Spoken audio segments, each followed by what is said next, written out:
There is a pattern hidden in the pages of Scripture. That is the question that hovers over these pages. Why does God prepare his people for greatness in a place of barrenness?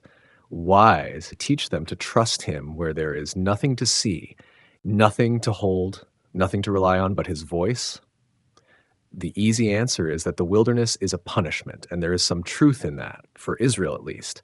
Their unbelief at the border of Canaan cost them dearly, but that is not the whole story. The wilderness came before the failure. Consider the timing. God did not lead Israel into the desert because they had sinned. He led them there because he loved them. He had redeemed them from Egypt, and now he wanted to make them his own. The wilderness was the place where God courted his people, where he spoke to them with tenderness, where he showed them who he was and who they were called to be. The prophet Jeremiah wrote of the days when Israel was young, when God led her through the wilderness, when she was devoted to him like a bride. Scripture even pictures it this way: the desert as a place of first love, a place of covenant, a place where God formed a people for himself. But formation is never easy. The wilderness strips away everything that is not essential. In the desert, there is no abundance to distract you. There is no wealth to comfort you. There is no crowd to impress you. There is only the sky, the sand, and the voice of God. And that is exactly the point. In the wilderness, Israel learned what it meant to depend on God for bread. Manna fell each morning, and they could not store it for tomorrow. They had to trust him one day at a time. In the wilderness, they learned what it meant to follow God's leading: a pillar of cloud by day, a pillar of fire by night. When it moved, they moved. When it stopped, they stopped. They had no map, no plan, no strategy of their own. They had only obedience. The wilderness is where God humbles us. That is what Moses told the next generation, standing on the plains of Moab, looking back at 40 years of wandering. He said, "Remember how the Lord your God led you all the way in the wilderness these 40 years to humble and test you, to know what was in your heart." That is the key. The wilderness is about the heart. It is the place where God exposes what is truly inside us. When life is easy, we can hide. We can pretend to be strong, pretend to be faithful, pretend to be holy. But the desert strips away pretense. It reveals our fears, our doubts, our resentments, our impatience. It shows us what we really believe when the comforts are gone. And that is a gift, though it does not feel like one at the time. There is something else about the wilderness. It is where God reveals himself in ways we cannot see anywhere else. In the abundance of the promised land, Israel would have fields and vineyards, cities and houses. They would have everything they needed. But in the wilderness, they had nothing. And so they saw God's glory in a way that no other generation ever did. They saw fire on the mountain. They heard a voice from the cloud. They ate bread from heaven. They drank water from a rock. The glory of God filled the tabernacle, and his presence led them through the waste. We miss this when we read these books. We see the grumbling and the failures, and we think the wilderness was a mistake, a detour, a tragedy. But Scripture tells us otherwise. Leviticus opens with God speaking from the tabernacle, not from the mountain, not from the sky, from the tent in the middle of the camp. God had moved in with his people. The Holy One of Israel made his home among a wandering people. This is the surprising truth at the heart of these books. The desert is not where God abandons us. It is where God meets us. It is not where our dreams go to die. It is where our true destiny is born. Look at the heroes of the faith again. Moses spent 40 years in Midian, tending sheep in the wilderness before he was ready to lead Israel. David spent years in the caves of En-Gedi, running from Saul before he sat on the throne. John the Baptist lived in the wilderness, clothed in camel's hair, before he prepared the way for the Lord. Even Jesus was led by the Spirit into the wilderness, where he fasted and was tested before he began his public ministry. The pattern is unmistakable. God prepares his people in the desert. He does his deepest work in the hidden places, in the long seasons of waiting, in the barren stretches where nothing seems to grow. He is not wasting our time. He is making us ready. Why does God prepare his people for greatness in the desert? Because the desert is where we learn to rely on him. Because the desert is where our character is forged. Because the desert is where we discover that we cannot do this on our own, that we need grace, that we need mercy, that we need him. We want a shortcut. We want the promise without the process. We want the land without the wandering, but God knows better. He knows that the destination is not the point. The point is who we become along the way, and we become who we are meant to be in the wilderness. So this is the question that frames everything that follows. What is God doing in the desert? What is he teaching, shaping, forming in the hidden years? The answer unfolds in the pages of Leviticus, Numbers, and Deuteronomy. They show us what God is doing in our own wilderness seasons. It is the place where destiny is prepared, where hearts are purified, where the people of God are shaped into something they could never become anywhere else. It is the path to the promise, and it always has been. From Sinai to the wandering, Israel's in-between time. Now the cloud lifted, the trumpet sounded, and the people of Israel began to move. The cloud moved first, as it always did. When it rose from the tabernacle, the priests packed the sacred things, the tribes fell into their ordered ranks, and the great procession began. The ark went first, carried by the Levites, a full day's journey ahead of the camp. The people followed in their designated positions, tribe by tribe, standard by standard, a nation on the move. The sea had parted, the army of Pharaoh had drowned, the songs of Miriam still echoed in their memory. And they had been given the law. That too was real. The covenant at Sinai had bound them to God with words of fire and stone. But between the deliverance and the destination lay this vast emptiness. Between the promise and the fulfillment lay the desert. We might call this a liminal space, borrowing a term from the threshold between two rooms, neither here nor there. The wilderness of Paran was exactly that for Israel. They were no longer slaves in Egypt. They were not yet settlers in Canaan. They were a people suspended between two worlds, carrying the memory of one and the hope of the other, with only the present moment to live in. Many of us know this place. We have been brought out of something, rescued from a season of bondage, given a glimpse of God's purposes. We have stood on the mountain and heard his voice. But the promise still lies ahead, and we find ourselves in the between, uncertain, uncomfortable, wondering if we missed a turn. The contrast was stark. Sinai had been a place of glory. The mountain burned with the presence of God. Moses' face shone so brightly that he had to cover it with a veil. The people had heard the voice of the Almighty and trembled, but Paran offered no such spectacle. There was nothing to see, nothing to hold on to, nothing that spoke of God's nearness, just sand and sky and the endless shuffle of feet, and yet the cloud was still there. This is the truth the wilderness teaches, if we have eyes to see it. The glory of the mountain was not the goal. The mountain was a meeting place, a classroom where God prepared his people for the journey. The desert was where they would learn to walk with him. The fire on Sinai was dramatic, but the pillar of cloud that led them day by day was the same presence, moving with them, guiding them, never leaving them. The wilderness was not a detour. It was not a punishment. Not yet. It was the necessary passage between the promise and its fulfillment. God could have led them by a shorter route. The land of Canaan lay only a few hundred miles to the north, and the coastal road would have taken them there in a matter of weeks. But that road was fortified, guarded by the Philistines. Scripture suggests the people were not ready for war. More than that, it seems they were not ready for the land itself.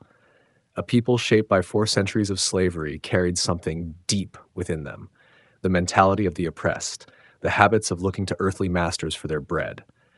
They needed to learn a new way of being, a new identity, a new trust. And that learning could only happen in the desert, where there was nothing else to hold on to. So God led them into the wilderness of Paran, and he led them himself. The cloud went before them. The ark went before them. Every step was ordered. Every camp was arranged. Every movement was directed. The wilderness was not a place where God abandoned them. It was the place where he taught them to follow. Consider what they learned in that empty land. They learned that bread could fall from heaven. They learned that water could flow from rock. They learned that their clothes would not wear out and their sandals would not break. They learned that the God who had spoken from the mountain was also the God who provided in the desert. The mountain had shown them his holiness. The wilderness would show them his faithfulness. This is the pattern that repeats throughout Scripture. Abraham was called out of Ur, but he wandered as a stranger in the land of promise, living in tents, waiting for a city whose builder is God. Joseph was given dreams of greatness, but he walked through the pit and the prison before he stood in the palace. Moses himself had spent 40 years in the wilderness of Midian before God called him from the burning bush. The desert is not the absence of God's plan. It is the place where the plan is forged. Israel's time in Paran was the beginning of this forging. The people had left the mountain with the law in their hands and the covenant in their hearts. But the law had to be lived out in the dust of daily life, not just received on a peak. The covenant had to be tested in the ordinary, the mundane, the difficult rhythm of walking day after day through a land that gave nothing. And there was something else, something that would become clearer as the journey continued. The wilderness was not just a place of testing, it was a place of revelation. In the desert, with no distractions, no noise, no competing voices, God could speak to his people, and they could hear his voice. The silence of the sands was a classroom for the soul. The emptiness was a canvas on which God would paint his character. The people did not understand this at first. They grumbled, they complained, they longed for the flesh pots of Egypt, but God was patient. He was teaching them, as he teaches us, that the in-between time is not wasted. The threshold is not a waiting room, it is a womb, a place where something new is formed before it is born. So the cloud moved and the people followed. The mountain of Sinai receded behind them, growing smaller and smaller until it disappeared into the haze. Ahead lay Paran, and beyond Paran, the promise. They could not see it yet, they could not imagine it yet, but God could see it, and he was leading them there, one step at a time. The wilderness would test them. It would expose their fears, their doubts, their stubborn hearts, but it would also reveal the patience of God, the provision of God, the relentless love of a father who refuses to leave his children in the desert of their own making. The mountain was behind them, the land was ahead, and in between there was the presence of God moving with them, guiding them, teaching them to trust. This was their in-between time. It was not the destination, but it was the road to it. And the road, though barren and difficult, was holy ground. Leviticus, holiness in the desert encounter. They had seen the glory. They had trembled at the voice. Think about the strangeness of that. The desert is a place of emptiness, of scorching heat, and endless sand. And yet here, in the middle of that emptiness, God chose to dwell. The wilderness was not exile. It was the address of heaven. For the people camped in that barren place, this truth would take time to sink in. They had watched the waters part, eaten the manna, drunk from the rock. They knew God was powerful. But now they were learning something different. They were learning that God was near, that his presence had boundaries and patterns, that holiness was not a distant concept, but a daily reality, woven into the fabric of how they ate, how they rested, how they approached the sacred. The tabernacle itself told a story. Its outer court was open to all, a place where anyone could bring an offering. But the inner sanctuary was veiled, hidden, reserved for the priest alone. And beyond that veil, the Holy of Holies held the ark and the mercy seat, where the presence of God rested between the cherubim. The structure was a lesson in approach. God was near, yes, but near did not mean casual. Near did not mean careless. In the wilderness, Israel learned reverence. Think of what it meant for a people who had grown up in Egypt. They had known the gods of the Nile, the idols of the pharaohs, the temples built by slave labor. Those gods were distant, carved from stone, manipulated by priests for political gain. But this God was different. He spoke. He moved. He fed them. He judged them. He loved them. And he was not to be treated like the idols they had left behind. So God taught them how to live in his presence. The instructions came one by one, detailed and deliberate, how to prepare the offerings, how to handle the sacred vessels, how the priests should dress when they entered the tent, how the fire on the altar should never go out. Every command carried weight, not because God was petty or demanding, but because he was holy. And holiness, Israel was learning, was not a feeling, it was a way of life. The desert stripped away their illusions. There was no city to hide in, no temple built by human hands, no routine to carry them through. They had nothing but God and one another. And in that simplicity, the truth of his presence became undeniable. The tabernacle was not a monument to their achievements. It was a gift, a place where heaven touched earth, where the creator of all things chose to pitch his tent among a people who had been slaves just months before. Consider what this meant for their identity. They were not just a wandering tribe, directionless in the sand. They were a holy nation, camped around the dwelling place of God. Every tribe had its position. Every family had its role. The order was not arbitrary. It was the shape of a people learning to live with their God at the center. The wilderness became a classroom, and the subject was holiness. God spoke to Moses from the tent, and Moses wrote down what he heard. The words were practical, concrete, earthy. They dealt with blood and fire, with skin diseases and mold in houses, with what to eat and what to avoid. None of it seemed glorious. None of it seemed like the stuff of mountaintop visions. But that was the point. Holiness is not found in the spectacular alone. It is found in the ordinary, in the daily choices of a people who have decided to belong to God. The people learned that God cared about their bodies, not just their souls. He cared about their meals, their marriages, their dealings with neighbors. Nothing was outside his concern. The God who had thundered from Sinai now gave instructions about yeast and salt, about the fat of sacrifices, about the dust on the altar. It was intimacy of a strange kind. The holy God of the universe, bending down to teach his people how to live. And in the midst of all this, the tabernacle stood as the center of their world. The cloud covered it by day, fire filled it by night. When the cloud lifted, they moved. When it settled, they stayed. Their entire journey was choreographed by the presence of God. The wilderness was not a place they passed through on their own strength. It was a place where they learned to follow. This is the lesson that the desert teaches. It is not a detour. It is not a punishment, though the people would soon taste that as well. It is a dwelling place. God was not waiting for Israel to get out of the wilderness so that he could finally be with them. He was with them in the wilderness. He was speaking to them in the wilderness. He was shaping them in the wilderness. The book of Leviticus is often seen as dull, a list of ancient rules that have little to do with modern life. But read it with fresh eyes and it becomes something else. It becomes the record of God's stubborn love, refusing to let his people drift from him. It becomes the proof that the desert is not empty, because God fills it with his presence.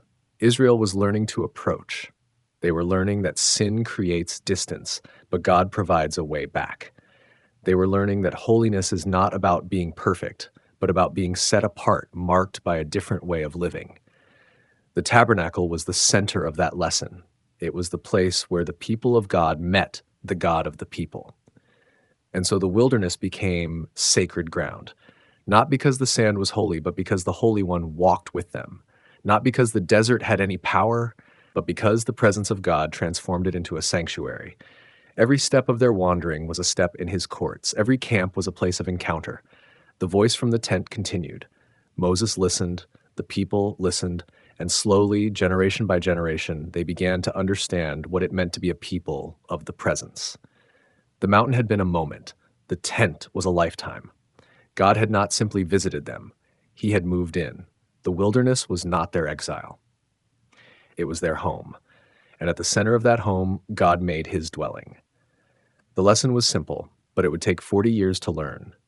Holiness is not a place you go. It is a presence you carry. And in the desert, of all places, God taught his people to carry it well. The dust of the camp settled around the tabernacle, and the voice of God went on speaking, patient and near, teaching a people how to live in the light of his holiness. The journey was far from over. But the presence was already there, and that made all the difference. Sacrifices and offerings, a pattern of drawing near, the rest was shared. The priest took his portion. The worshiper took the rest home. He ate it with his family, with the poor, with the Levites who had no land. It was a meal in the presence of God. Joy and thanksgiving filled the air. The wilderness became a place of celebration, not just survival. But the deepest lessons came with the sin offering and the guilt offering. These were for specific failures. A priest who sinned brought a young bull. The whole congregation sinned, and a bull was brought. A leader sinned, and a male goat. A common person sinned, and a female goat or a lamb. The pattern held: hand on the head, confession, death. Blood applied to the horns of the altar. The rest of the body burned outside the camp. Notice where this happened: outside the camp. The unclean thing was carried away from the people. The wilderness swallowed the remains. The sin was gone. It did not stay in the middle of the tents. It was removed visibly, tangibly. Anyone could watch it happen. They could see their guilt taken away into the sand. The guilt offering added another layer. If a person wronged someone else, they had to make it right. They paid back what they owed, plus a fifth more. Then they brought a ram for the priest. The lesson was clear. Forgiveness is not cheap. It involves restitution. It involves facing what you did. The wilderness did not allow people to hide. There was nowhere to run. The community was small and close. Everyone knew everyone. When you sinned, you had to deal with it. Why all this? Why the blood and the fire and the careful instructions? Because God was teaching something. His people needed to know that he is holy. They needed to know that sin is serious, but they also needed to know that he does not leave them in their sin. He provides a way. And when the priests were ordained, Aaron and his sons set apart to serve at the altar, the offerings became the very means by which these priests would lead the people back to God day after day, week after week. The altar and the priesthood rose together. They were never separate. The smoke rose from the altar. The blood flowed. The people learned. There is a rhythm to this that reaches beyond the desert. Each offering pointed forward. The burnt offering spoke of total surrender. The grain offering spoke of a life dedicated. The fellowship offering spoke of peace with God. The sin offering spoke of atonement. The guilt offering spoke of restoration. Together they formed a picture, a perfect picture of what was to come. One who would offer himself completely, one whose life would be the bread, one who would make peace, one who would carry sin away, one who would restore what was broken. But the people in the wilderness did not see the whole picture yet. They saw the altar, they smelled the smoke, they felt the weight of the animal they brought, they heard the crack of its neck and watched the blood pour out. It was messy, it was costly, it was real, and it taught them something they could not learn any other way. What did they learn? Dependence. Every time they sinned, they had to bring something. They could not just say sorry and move on. They had to sacrifice. They had to give up something they owned. They had to humble themselves before the priest and before God. The wilderness made this harder. Animals were valuable. Grain was scarce. The cost was felt. And that felt cost burned the lesson into their hearts. Grace. That is what the sacrifices were about. Not earning God's favor, but receiving what he provided. The animal did not deserve to die. The person did. But God accepted the substitute. He accepted it because he designed it. He was teaching them that mercy comes from him. He was teaching them that atonement is his gift. The wilderness amplified the need. In the desert, there was no temple. There was no city.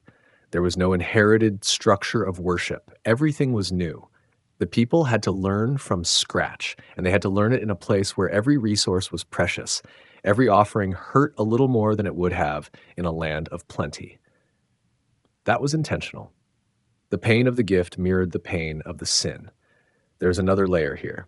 The sacrifices were not just about individual sin. They were about the community. When one person sinned, it affected everyone. The camp was polluted.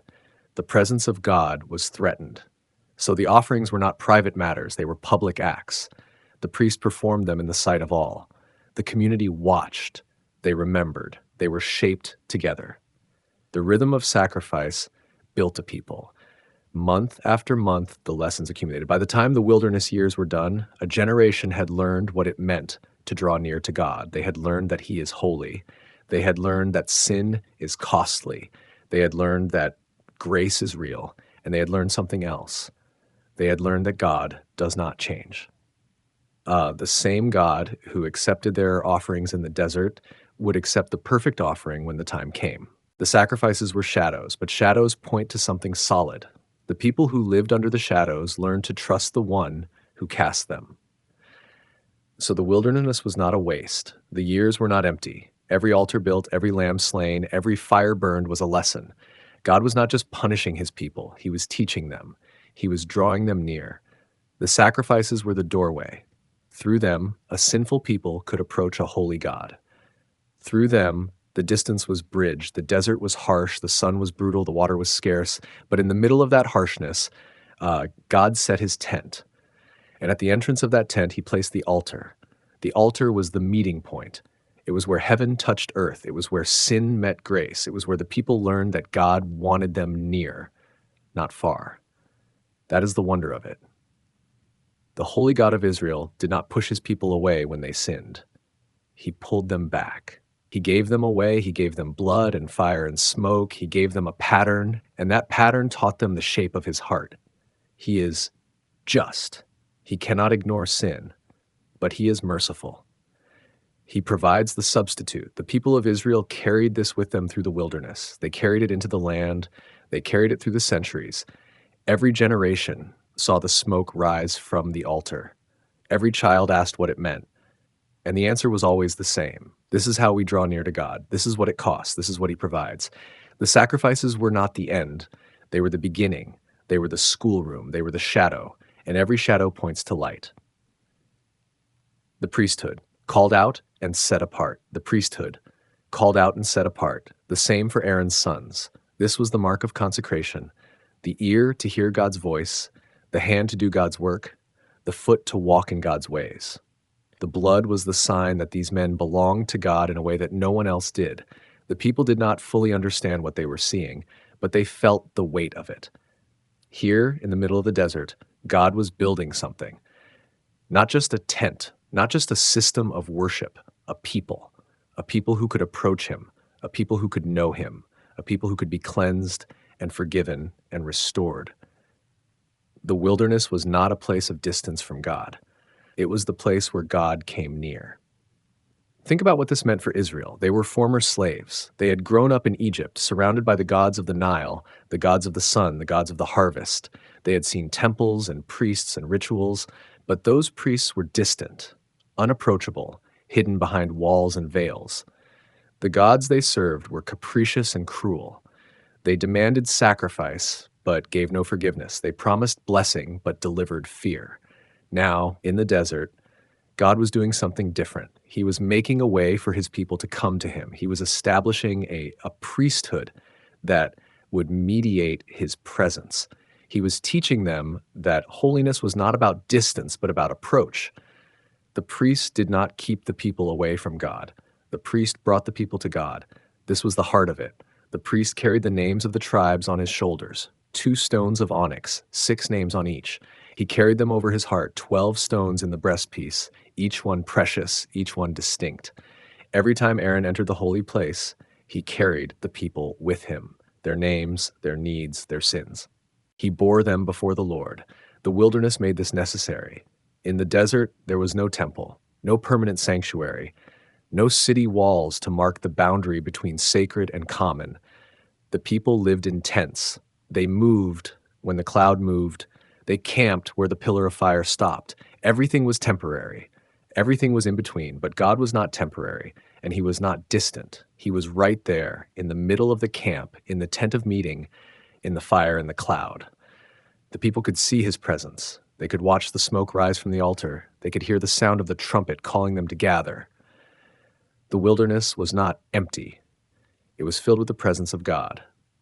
And the priests were the ones who kept that presence accessible. There is something important here about the way God works. He does not call the perfect. He calls the willing.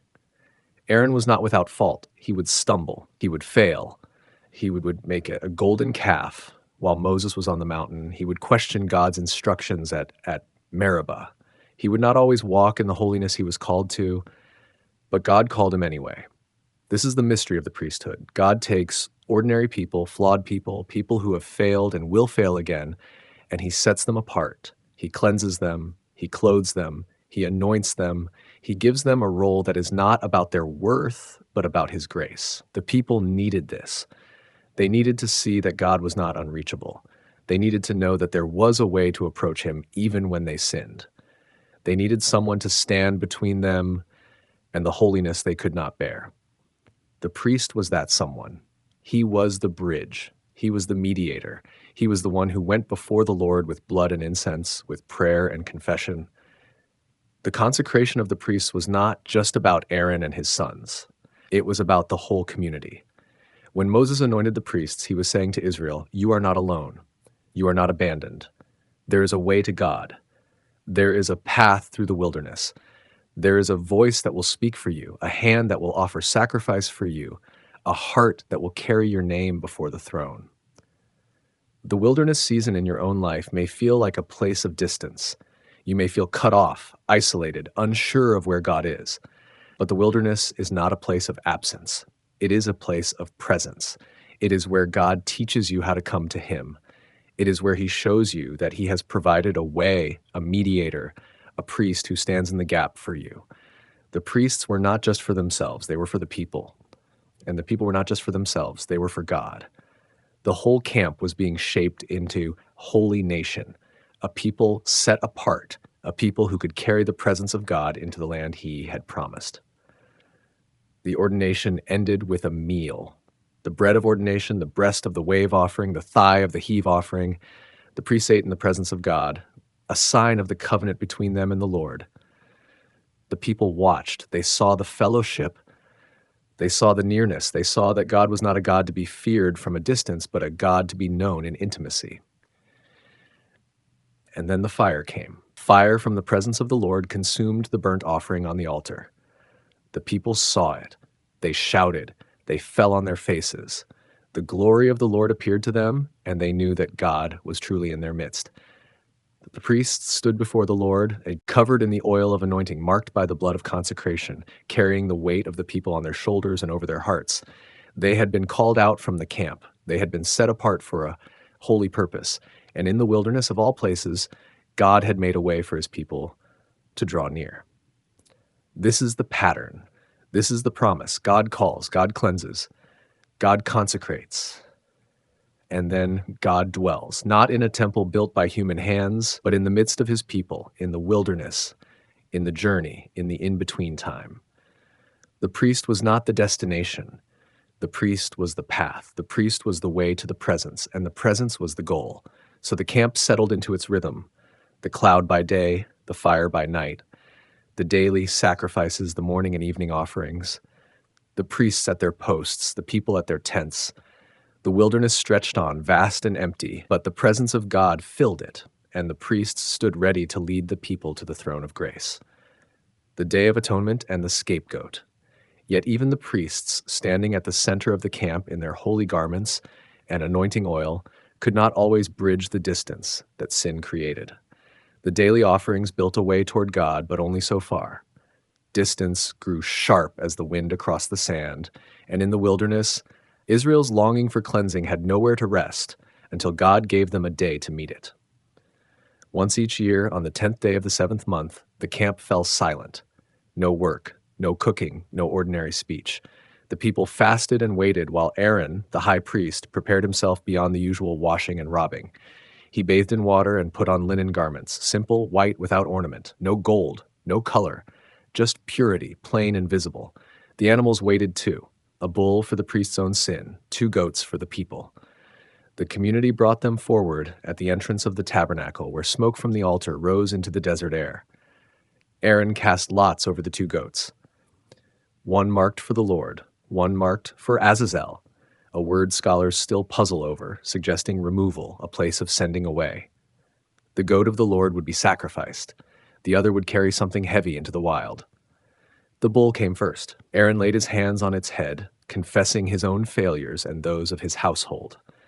The weight of imperfection pressed down on the animal, and its blood was shed. Aaron carried that blood past the curtain into the most holy place, where the ark rested under the wings of the cherubim. He sprinkled it once on the mercy seat and 7 times before it. The room glowed with the presence of God, and the blood spoke of cleansing. Then the goat of the Lord was killed. Its blood followed the same path into the Holy of Holies, onto the mercy seat over the same sacred ground. The tabernacle itself needed purification. Even the sanctuary, the dwelling place of God among His people, had absorbed the stain of their wanderings. Every stray thought and stubborn rebellion left a mark, but the blood washed it away. Then came the moment the people would never forget. Aaron emerged and approached the living goat. He placed both hands on its head. In the sight of the whole assembly, he spoke. He named the sins of Israel, every failure, every complaint, every moment of turning away.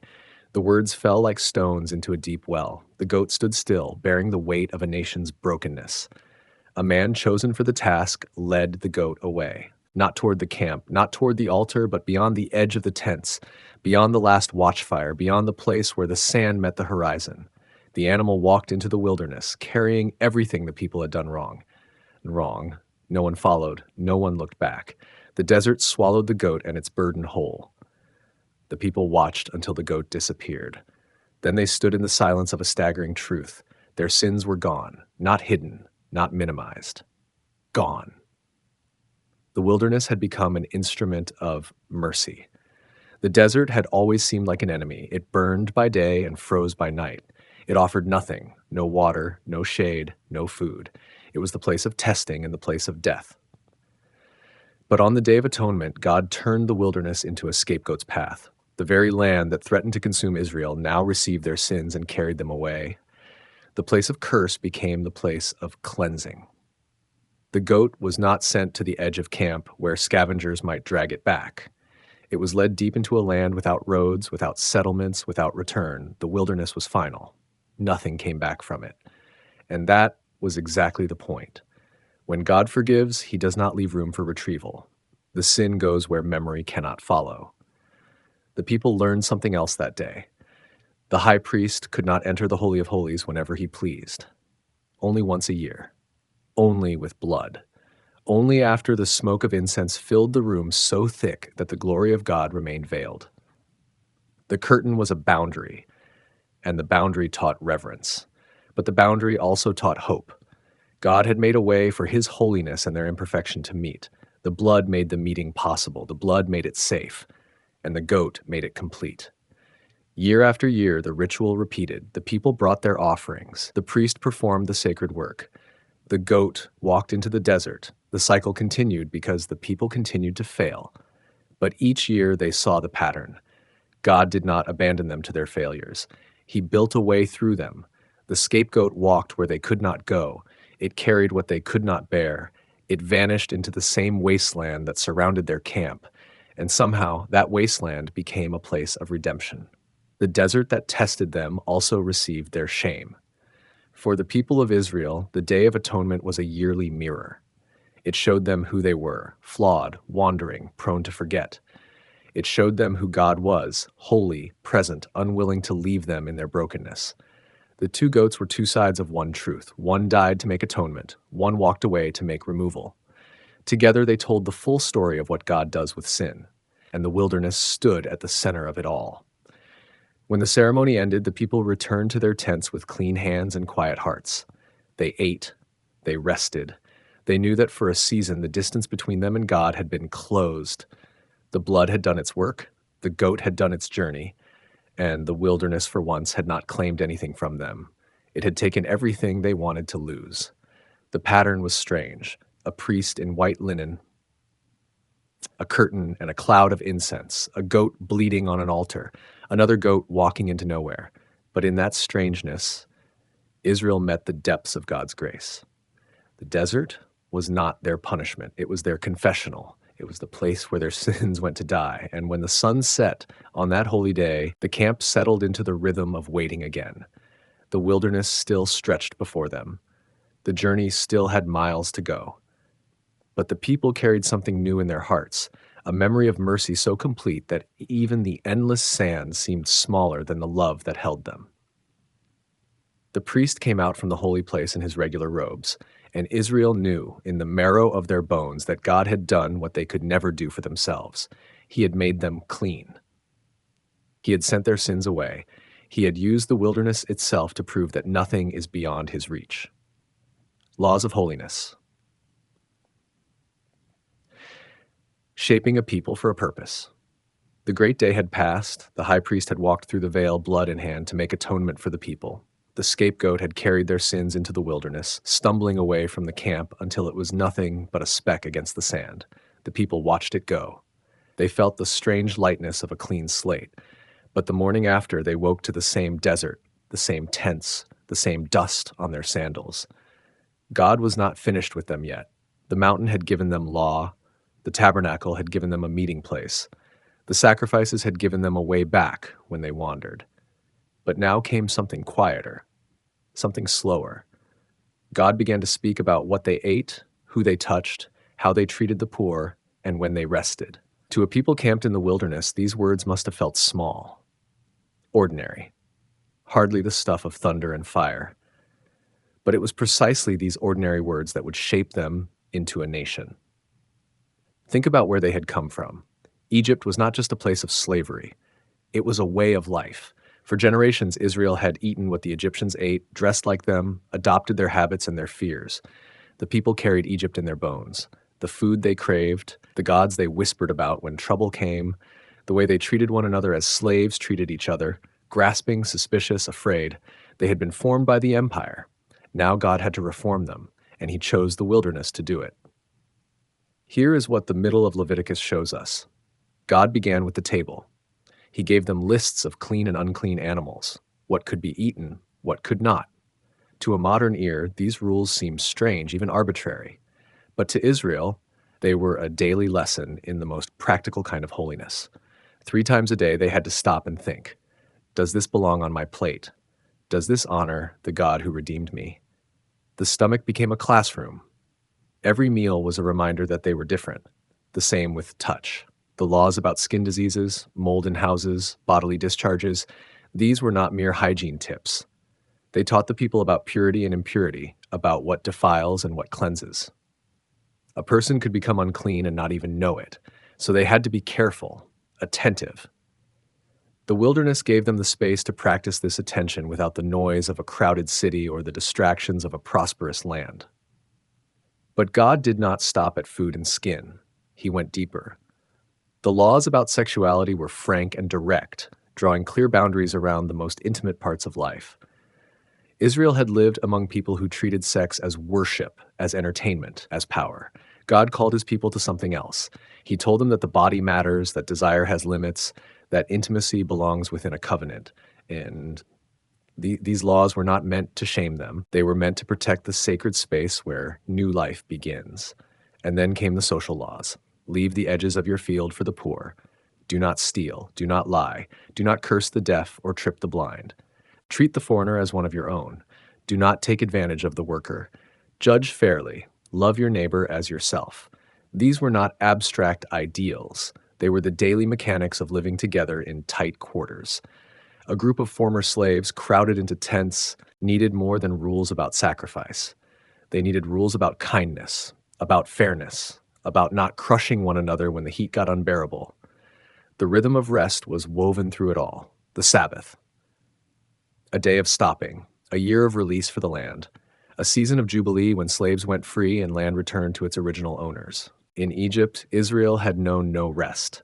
Their labor had been endless, their value measured by the bricks they produced. Now God taught them a different economy. Time belonged to him. Rest was not laziness, it was trust. It was the declaration that the world did not depend on their striving.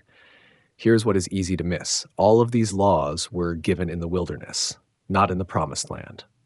Not in a settled nation with courts and cities and farms.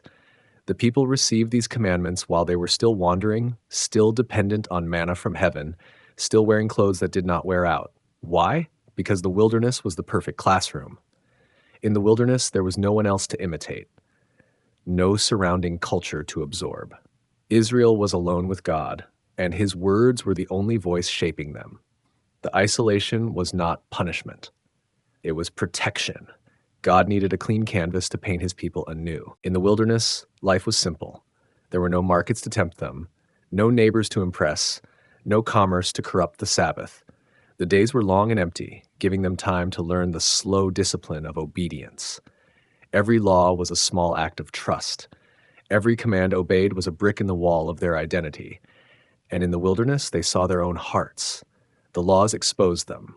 When God said, "Do not covet," they felt the pull of wanting. When he said, "Love your neighbor," they felt the sting of their own selfishness. The desert stripped away pretense. There was nowhere to hide. The holiness code was not a ladder they had to climb. It was a mirror held up to their souls, showing them how far they had to go and how much they needed his grace. This is the purpose of the middle of Leviticus. God was not giving his people a list of arbitrary restrictions. He was giving them an identity. He was forming a people who would be different, not for the sake of being different, but so that the world would look at them and see what he was like: a holy people, a people of mercy and justice and rest, a people whose ordinary lives, their meals, their work, their rest, their relationships, all pointed beyond themselves. The wilderness was the only place this could happen. In the land, surrounded by nations, the pressure to conform would be constant. But in the desert, there was nothing to conform to, just the voice of God and the slow, patient work of becoming. So the people ate what he said to eat. They rested when he said to rest. They treated the poor as he told them to.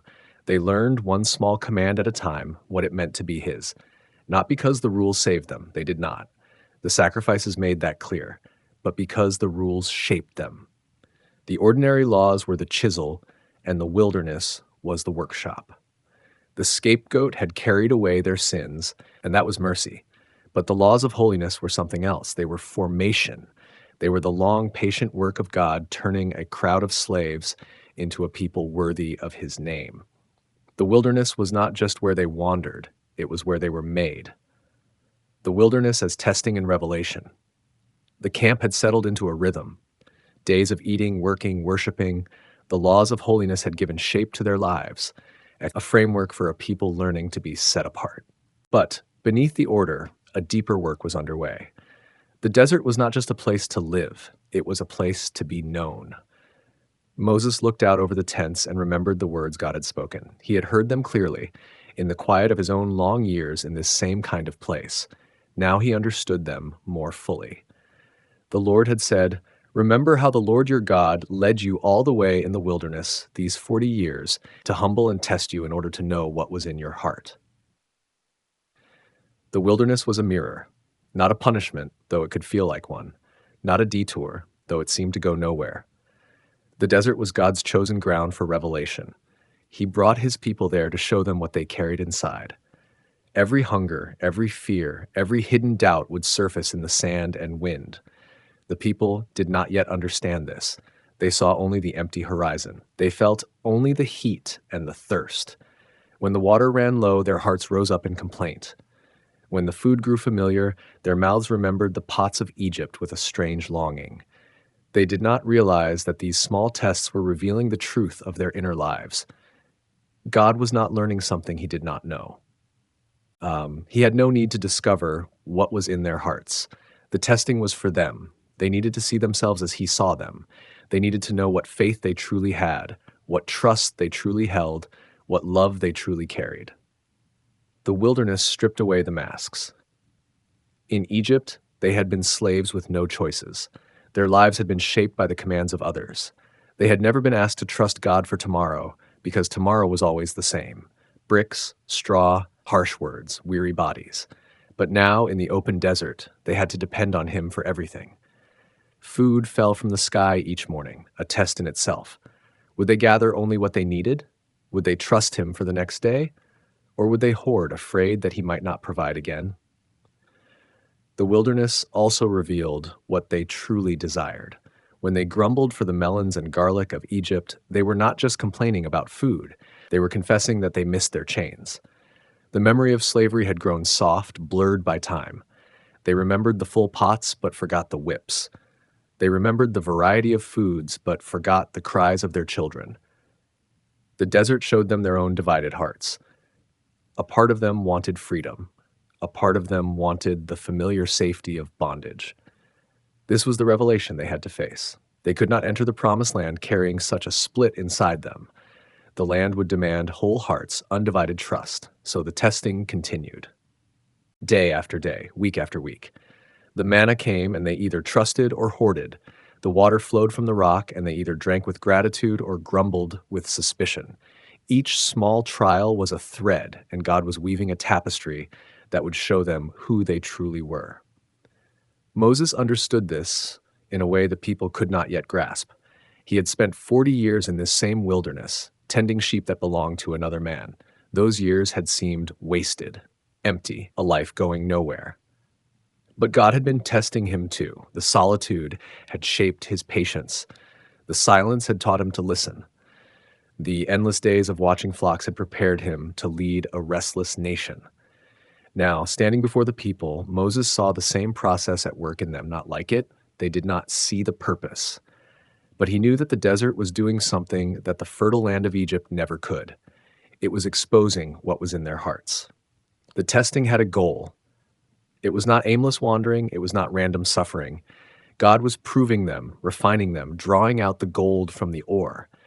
He was teaching them a dependence that would carry them into the land of promise. A people who had learned to rely on God in the desert would be a people who could trust Him in the battle. A people who had seen their own weakness in the sand would be a people who could lean on His strength in the harvest. The revelation was painful. To see your own heart clearly is never comfortable. The people saw their fear when the Red Sea loomed before them. They saw their doubt when the manna fell and they wondered if it would come again. They saw their anger when the water ran dry at Rephidim. They saw their impatience when Moses lingered on the mountain. But in seeing these things, they were given a gift. They could name their weakness. They could bring it to God. They could ask Him to change them. The wilderness was not just a place of exposure, it was a place of encounter. In the very place where their sin surfaced, God met them with mercy. The testing was not the final word. The revelation was not meant to crush them. It was meant to open the door to transformation. God did not show them their hearts to condemn them. He showed them their hearts so they could be healed.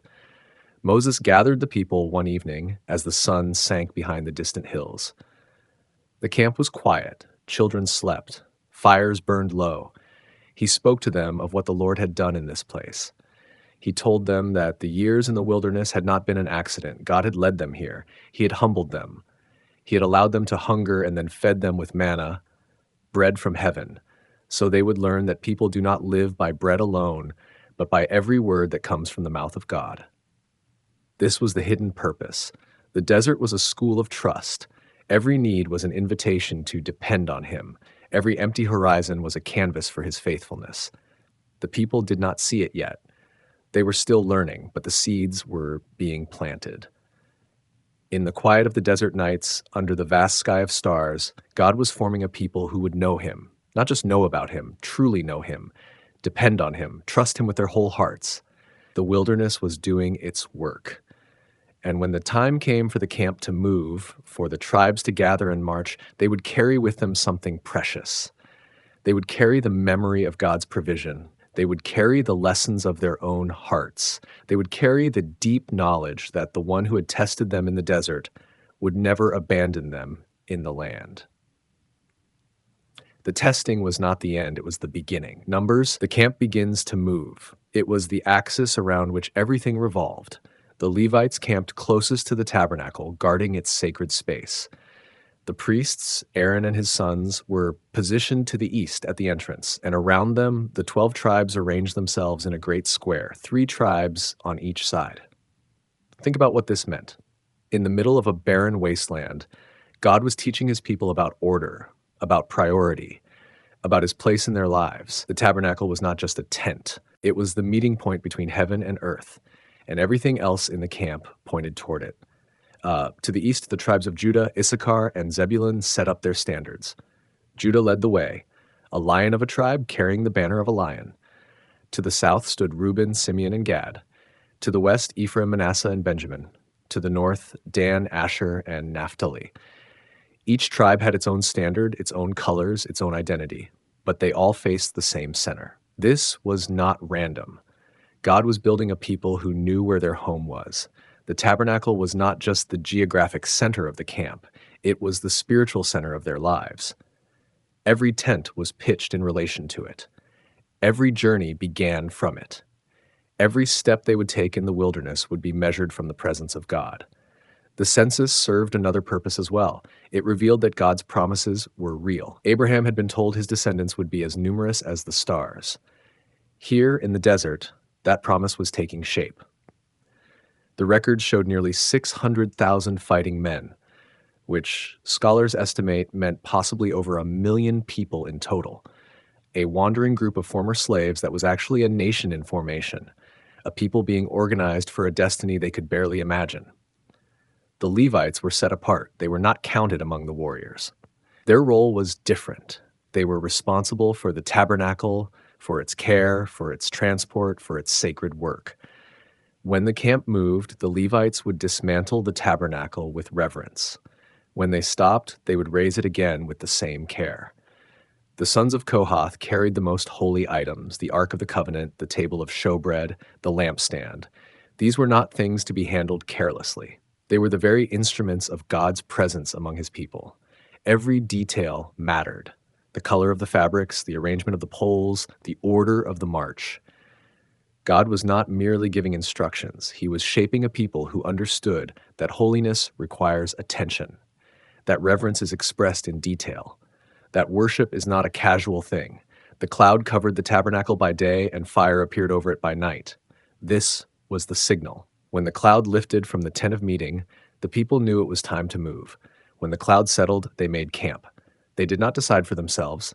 They watched, they waited, they moved when God moved. This was the rhythm of the wilderness. Not panic, not haste, but a steady, trusting obedience. The people learned to live by the leading of God's presence. Some days the cloud remained over the tabernacle for a long time. Other days it lifted quickly. The people rested when God rested. They journeyed when God journeyed. Their lives were tied to the divine movement. Moses would speak to the Lord, and the Lord would answer from between the cherubim on the mercy seat. The Ark of the Covenant went before them as they traveled, a 3-day journey ahead to find a resting place. The cloud led them by day, the pillar of fire by night. There was no confusion about the path, no uncertainty about the direction. God was making his will plain. The camp was not just a group of tents scattered across the sand. It was a living picture of God's design. Each tribe had its place. Each person had their role. The message was clear. The wilderness was not chaos. It was a school of order. God was teaching his people that his plans are precise, that he is not a God of confusion, but of peace. Think about the courage this required. Possibly over 1 million people moving through a desert, following a cloud, no maps, no roads, no guarantee of water or food beyond what God provided. Every step was an act of trust. Every camp was a lesson in dependence. They were learning to live in a rhythm of following, a rhythm that would define their identity for generations. The wilderness was not a place of passive waiting. It was a place of active preparation. The census, the arrangement of the camp, the role of the Levites, the movement of the cloud, all of it was shaping a people who would one day enter a land of promise. They were becoming a nation that knew how to move together, how to trust their leaders, how to follow their God. There is something deeply comforting in this picture. The wilderness is not a place where God is absent. It is a place where God is present in specific, visible, measurable ways. He does not leave his people to wander aimlessly. He gives them order. He gives them purpose. He gives them a center. The camp moved when the cloud moved. The trumpets sounded, silver trumpets made by Moses at God's command. 2 trumpets called the people together. 1 trumpet signaled the leaders to assemble. A different blast announced the breaking of camp. The people learned to recognize the sounds, to respond to the signals. There was a language to their movement, a grammar of obedience. The tribes of Judah set out first, leading the way. Then the tabernacle was dismantled and carried by the Levites. Then the other tribes followed in their appointed order. The Ark of the Covenant went before them, carried by the priests, a visible reminder that God was leading the way. Where the ark went, the people followed. This was not a march into the unknown. It was a procession behind the presence of God. The wilderness was still wild, still barren, still harsh, but the people were not alone. They were organized, equipped, and led. The census also reminded them of their history. These were the descendants of Abraham, Isaac, and Jacob. They had been slaves in Egypt, but no longer. They were being formed into something new. The wilderness was their forge, and the order of the camp was the shape of their formation. So the camp stood in the desert, a city of tents around the dwelling of God. The cloud hovered above, a constant sign of his presence. The people waited for the moment when the cloud would lift. They knew the direction would come. They knew the march would resume. They were ready. The wilderness was not their destination, but it was where they were being prepared. And in that preparation, God was writing a lesson that would echo through the ages. He is a God of order, of purpose, of faithful leading, and his people are never lost. even in the desert. Grumbling and the heart of the wilderness. The people gathered it each morning, enough for the day. On the sixth day, they gathered twice as much, because the seventh day was a Sabbath of rest. The provision was generous. It was daily. It was miraculous. But the grumbling did not stop. The manna became ordinary. The miracle became routine. The people ate the same bread every day, and the same bread every day grew tiresome.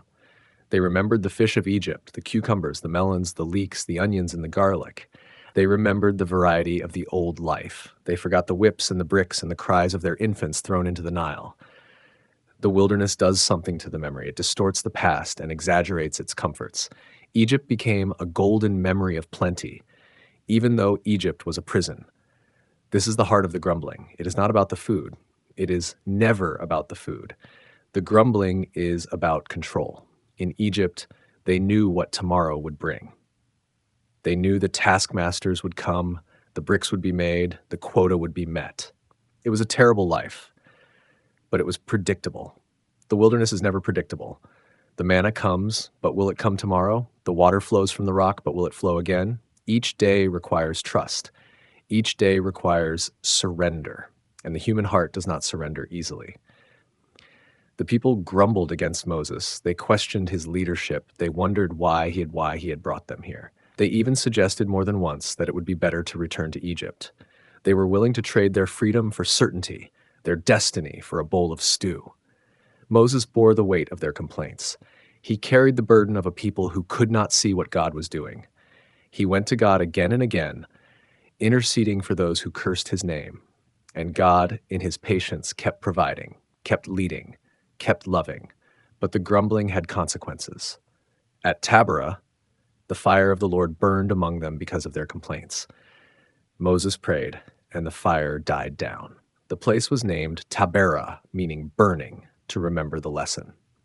At Kibroth Hattaavah, the craving for meat became unbearable. The rabble among them, the mixed multitude who had left Egypt with Israel, began to long for the old foods. The people wept again. Who will give us meat to eat? We remember the fish we ate in Egypt at no cost, also the cucumbers, melons, leeks, onions, and garlic. But now we have lost our appetite. We never see anything but this manna. Moses heard the people weeping, each family at the entrance to their tent. He was overwhelmed. He told God he could not carry this people alone. The burden was too heavy. God answered. He told Moses to gather 70 elders, and he would distribute the Spirit among them so they could share the load. He also promised meat, so much meat that the people would eat it until it came out of their nostrils. And then the quail came. A wind from the Lord drove quail in from the sea. They piled up around the camp, 3 feet deep, as far as a day's walk in every direction. The people gathered them all that day and all night and all the next day. They ate. And while the meat was still between their teeth, before they could swallow it, the anger of the Lord burned against them. He struck them with a severe plague. The place was called Kibroth Hattaavah, the graves of craving, because there they buried the people who had lusted after the old life. The grumbling is not a small sin. It is a declaration of distrust. It says that God is not good. It says that God is not wise. It says that God has brought you into the desert to destroy you, not to deliver you. But the grumbling is also honest. It reveals what is actually in the heart. The psalmist wrote about this later. He said, "They tested God again and again and provoked the Holy One of Israel. They did not remember his power, the day he redeemed them from the oppressor, the day he displayed his signs in Egypt, his wonders in the region of Zoan." The problem was memory. They forgot. They forgot the plagues. They forgot the sea. They forgot the pillar of fire that kept them warm at night and the pillar of cloud that shaded them by day. They forgot the water from the rock and the manna from heaven. They forgot because remembering requires trust, and trust requires humility. The wilderness strips away everything that is false. It removes the props and the crutches. It exposes what we really believe about God, about ourselves, about the future. The grumbling is not a flaw in Israel's character alone. It is a mirror held up to us. We grumble when the paycheck is late. We grumble when the diagnosis comes back different than we hoped. We grumble when the relationship ends, when the door closes, when the road stretches on longer than we expected. We grumble in traffic, in waiting rooms, in long seasons of singleness or sickness or silence. We grumble because we want control. We want to know the end of the story. We want to manage our own provision and secure our own future. But God is not interested in our control. He is interested in our trust. And so he leads us into the wilderness, not to punish us, but to teach us, not to abandon us, but to form us. The wilderness is the classroom of dependence. The manna is the daily exam. The water from the rock is the grace that sustains us when we think we cannot go on. The people did not learn the lesson. They kept grumbling, they kept forgetting, they kept looking back to Egypt with longing instead of forward to Canaan with faith. But God kept providing. He did not give up on them, even when they gave up on him. He continued to lead them, to feed them, to clothe them, to guide them through the trackless waste. Their shoes did not wear out, their clothes did not grow old, their feet did not swell. The wilderness was hard, but the wilderness was also full of grace. The heart of the wilderness is the heart of the human problem. We want certainty. God wants faith. We want to see. God wants us to trust. We want to grumble. God wants us to give thanks. The choice is set before us as it was set before Israel. We can complain about the manna, or we can receive it as the daily bread of heaven. We can long for the leeks of Egypt, or we can embrace the promise of a land flowing with milk and honey. The wilderness tests not only our circumstances, it tests our inner attitude. It reveals what we truly believe about the goodness of God. And that revelation, painful as it is the beginning of transformation. The spies and the crisis of unbelief. The murmuring had grown louder with each passing day. The people had complained before, and God had answered with fire and with manna. But now, as they reached Kadesh Barnea, the gateway to the land promised to Abraham, to Isaac, to Jacob, their restlessness took on a different shape. The wilderness had been long, but the end of it was now in sight. Beyond the desert lay Canaan, and it was time to decide whether they truly believed in the promise or only in their fear. Moses spoke to the people. He told them to go up and take the land, for the Lord had given it to them. He chose one man from each tribe, 12 leaders of Israel, and sent them out with a simple command: go and see the land. They saw vineyards so heavy with grapes that 2 men had to carry a single cluster on a pole between them. The land was rich. The land was real. But when the spies returned, 10 of them told a different story. They spoke of walls and cities. They spoke of giants, tall and strong, descendants of Anak, who seemed to make the Israelites look like grasshoppers in their own sight. The land, they said, was a land that devoured its inhabitants. It was a place where no one could take root, where no one could build, where no one could stay alive. But Caleb stood apart. He had seen the same vineyards, the same walls, the same giants. Yet he looked at the same facts and saw something different. He saw the promise of God standing behind the people of Israel. He knew that the promise was stronger than any wall, any army, any giant. But the people did not listen to Caleb. Fear had already taken root. The 10 spies fed it with their words, describing the land and its people in terms of terror. The crowd began to weep. They spent that night crying out against Moses and Aaron. By morning, the whole congregation had turned. Why did we ever leave Egypt? They cried. Would it not have been better to die in the wilderness than to be killed by the sword in Canaan? Let us choose a leader and go back to Egypt. They wanted to return, not just to the desert, but to the land of their slavery. The wilderness had been hard, but at least it was familiar. The unknown land ahead held giants and walls and death. The known land behind held chains and bricks, but also the memory of leeks and onions and garlic. In their fear, they preferred the old bondage to the new freedom. Joshua, the son of Nun, stood with Caleb. The 2 of them tore their clothes and spoke to the assembly. The land we pass through is exceedingly good. If the Lord delights in us, he will bring us into this land and give it to us. Do not rebel against the Lord. Do not fear the people of the land, for they are bread for us. Their protection is removed from them, and the Lord is with us. Do not fear them. But the congregation answered with stones. They picked up rocks to hurl at Joshua and Caleb. And at that moment, the glory of the Lord appeared at the tent of meeting, and the stoning stopped. God spoke to Moses.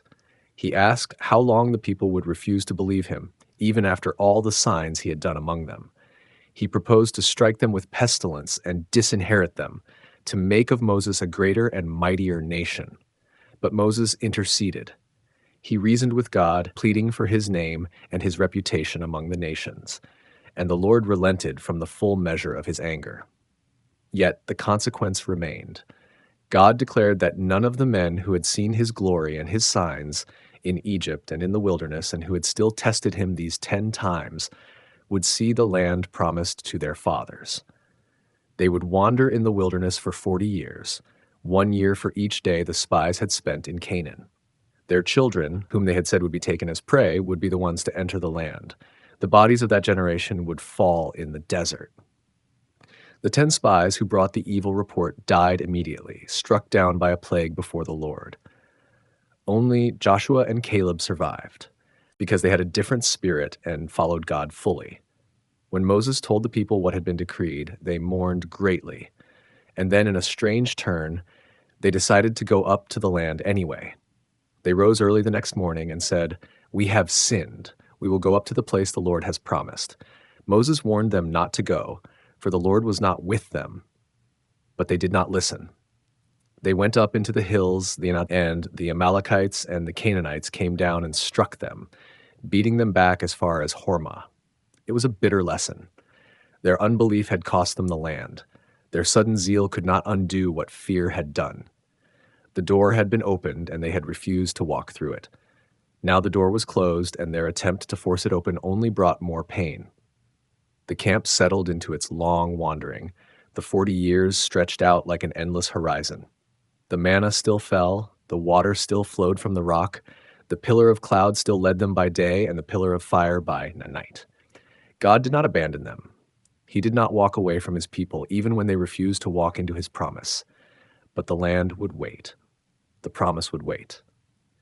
And an entire generation would grow old in the desert, watching their children rise, knowing that they themselves would never cross the Jordan.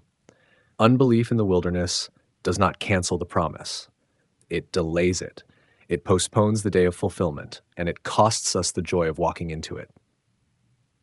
The land was still good. The promise was still true.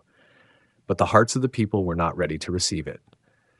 There's a kind of fear that looks at the obstacle and forgets the one who made the promise. The walls seem too high. The giants seem too strong. The road seems too long. And in that forgetting, we turn back to the old life, the familiar chains, the comfortable slavery. But God is not mocked. He does not force his promises on those who refuse them. He lets the desert do its work, 1 year at a time. The wilderness was not the enemy. The giants were not the enemy. The enemy was the unbelief in their own hearts, the refusal to trust that the God who had brought them out of Egypt would bring them into Canaan. He had parted the sea. He had rained bread from heaven. He had given water from a rock. But in the moment of decision, they looked at the fruit of the land and saw only the size of the men who guarded it. Caleb saw the same men and saw bread. He saw the same walls and saw victory. He did not have a different set of facts. He had a different posture of heart, one that said, God has spoken, and that is enough. The 40 years began. The children grew. The old generation began to pass away. And through it all, the promise remained, waiting for the day when a new generation would stand at the Jordan and remember the lesson their fathers had learned too late. The land was always good. The promise was always true. The only question was whether they would believe it. Moses, the wilderness-trained leader. He sat down by a well, exhausted and uncertain, and there, in that humble place, God began to work. The daughters of the priest of Midian came to draw water, but some shepherds drove them away. Moses, still carrying the instinct to defend the weak, stood up and helped them. That simple act of kindness led him to a home. He married one of the daughters, Zipporah, and settled into the life of a shepherd. For 40 years, Moses tended sheep in the wilderness of Midian. He had spent 40 years as a prince in Egypt, learning the ways of power. Now he spent 40 years in the desert, learning the ways of humility. The first 40 gave him knowledge. The second 40 gave him character. Think about what those years were like. No palaces, no servants, no grand plans, just sheep and sand and the slow rhythm of the seasons. He learned to be patient because sheep cannot be rushed. He learned to be gentle because sheep are easily frightened. He learned to be vigilant because predators came at night. He learned to be silent because the desert has a way of stripping away noise. In Egypt, Moses spoke with the confidence of a prince. In Midian, he spoke to no one but his flock and his family. The fire in him did not die, but it was banked like coals under ash. He watched the horizon day after day, and the horizon gave him nothing.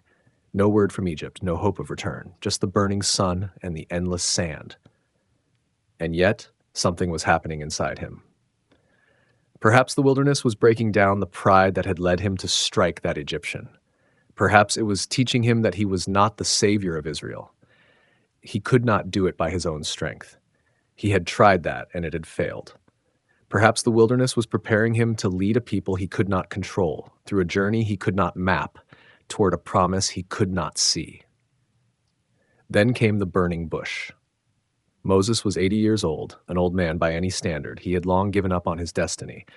He was just a shepherd now, moving his flock through the rugged hills of Horeb. And there, on an ordinary day, God interrupted everything. The bush burned without being consumed. A voice called his name. And in that moment, the wilderness training came to fruition. God told Moses to go back to Egypt, to confront Pharaoh, to lead the people out. Moses hesitated. He made excuses. He said he was not eloquent. He said the people would not believe him.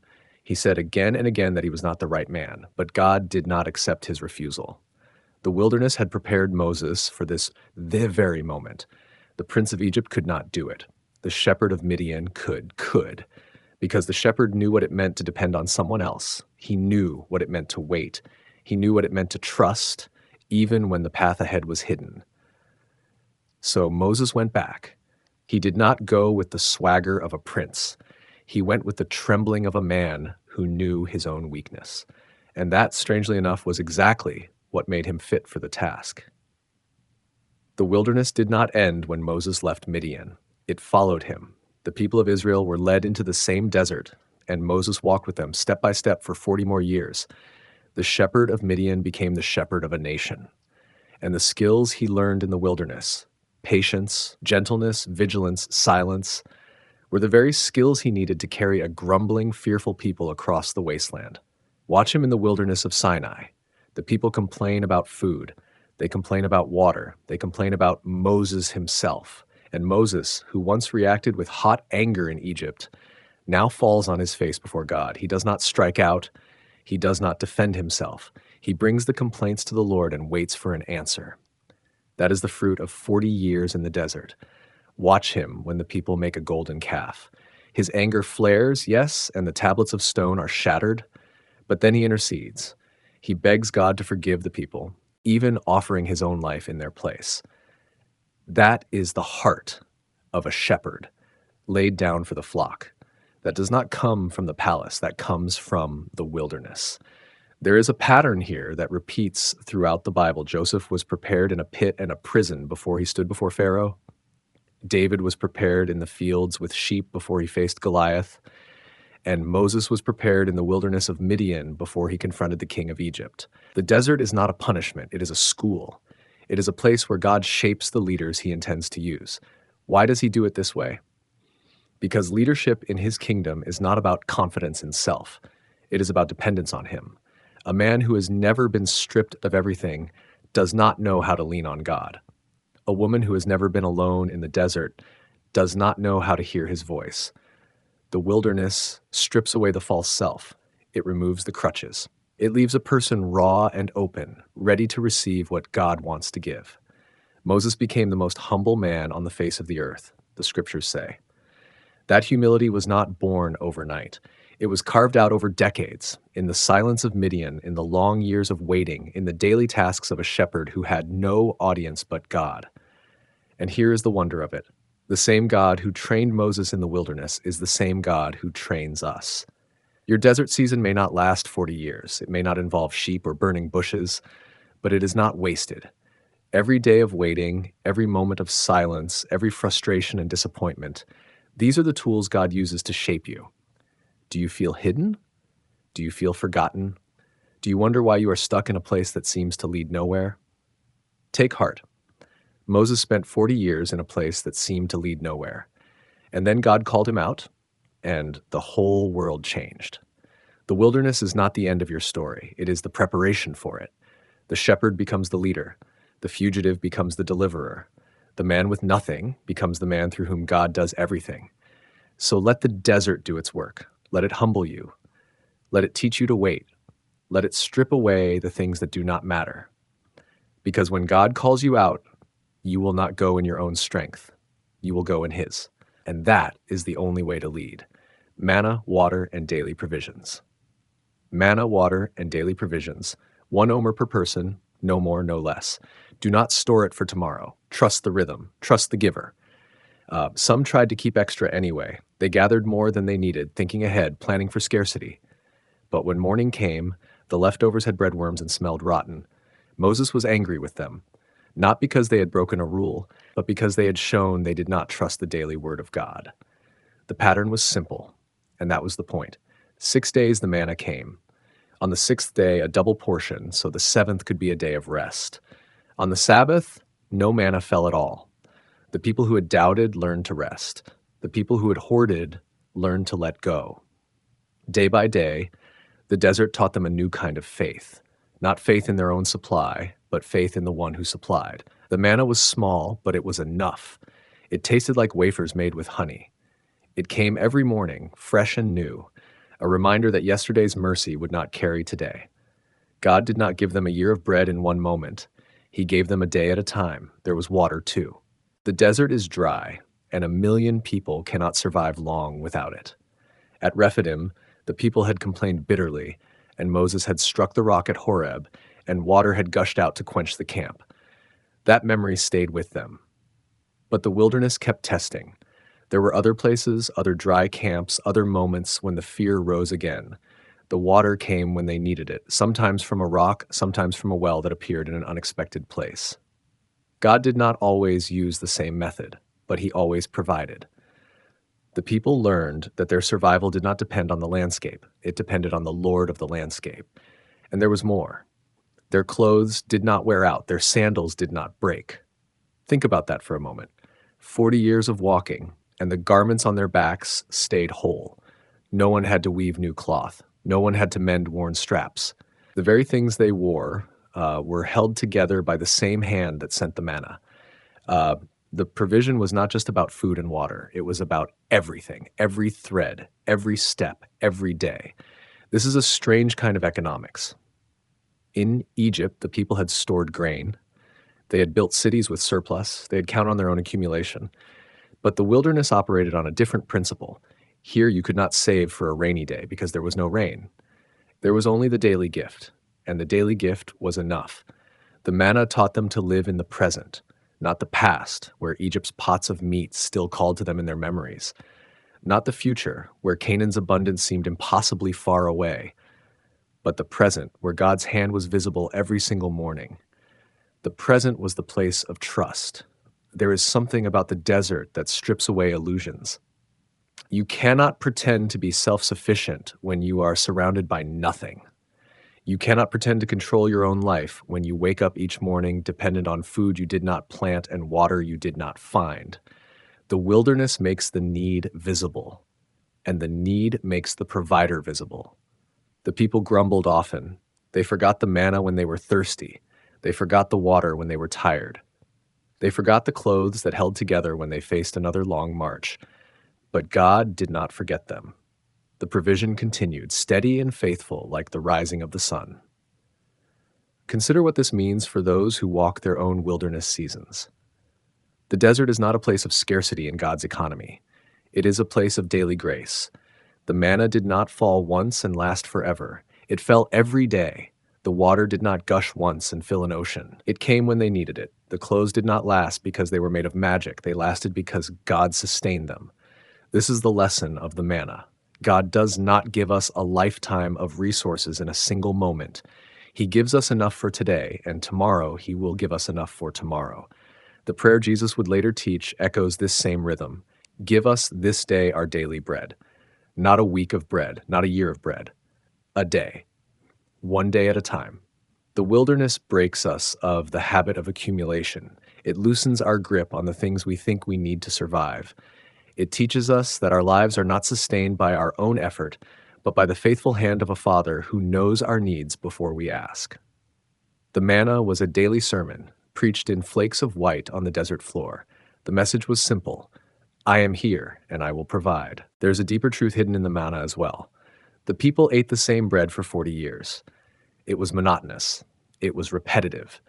And yet, it was the bread of heaven. In the same way, our daily disciplines of trust can feel plain and ordinary. Wake up, pray, trust, repeat. But this ordinary rhythm is the very substance of faith. The bread of heaven often looks like the same small thing, day after day. When the people finally crossed the Jordan into the promised land, the manna stopped.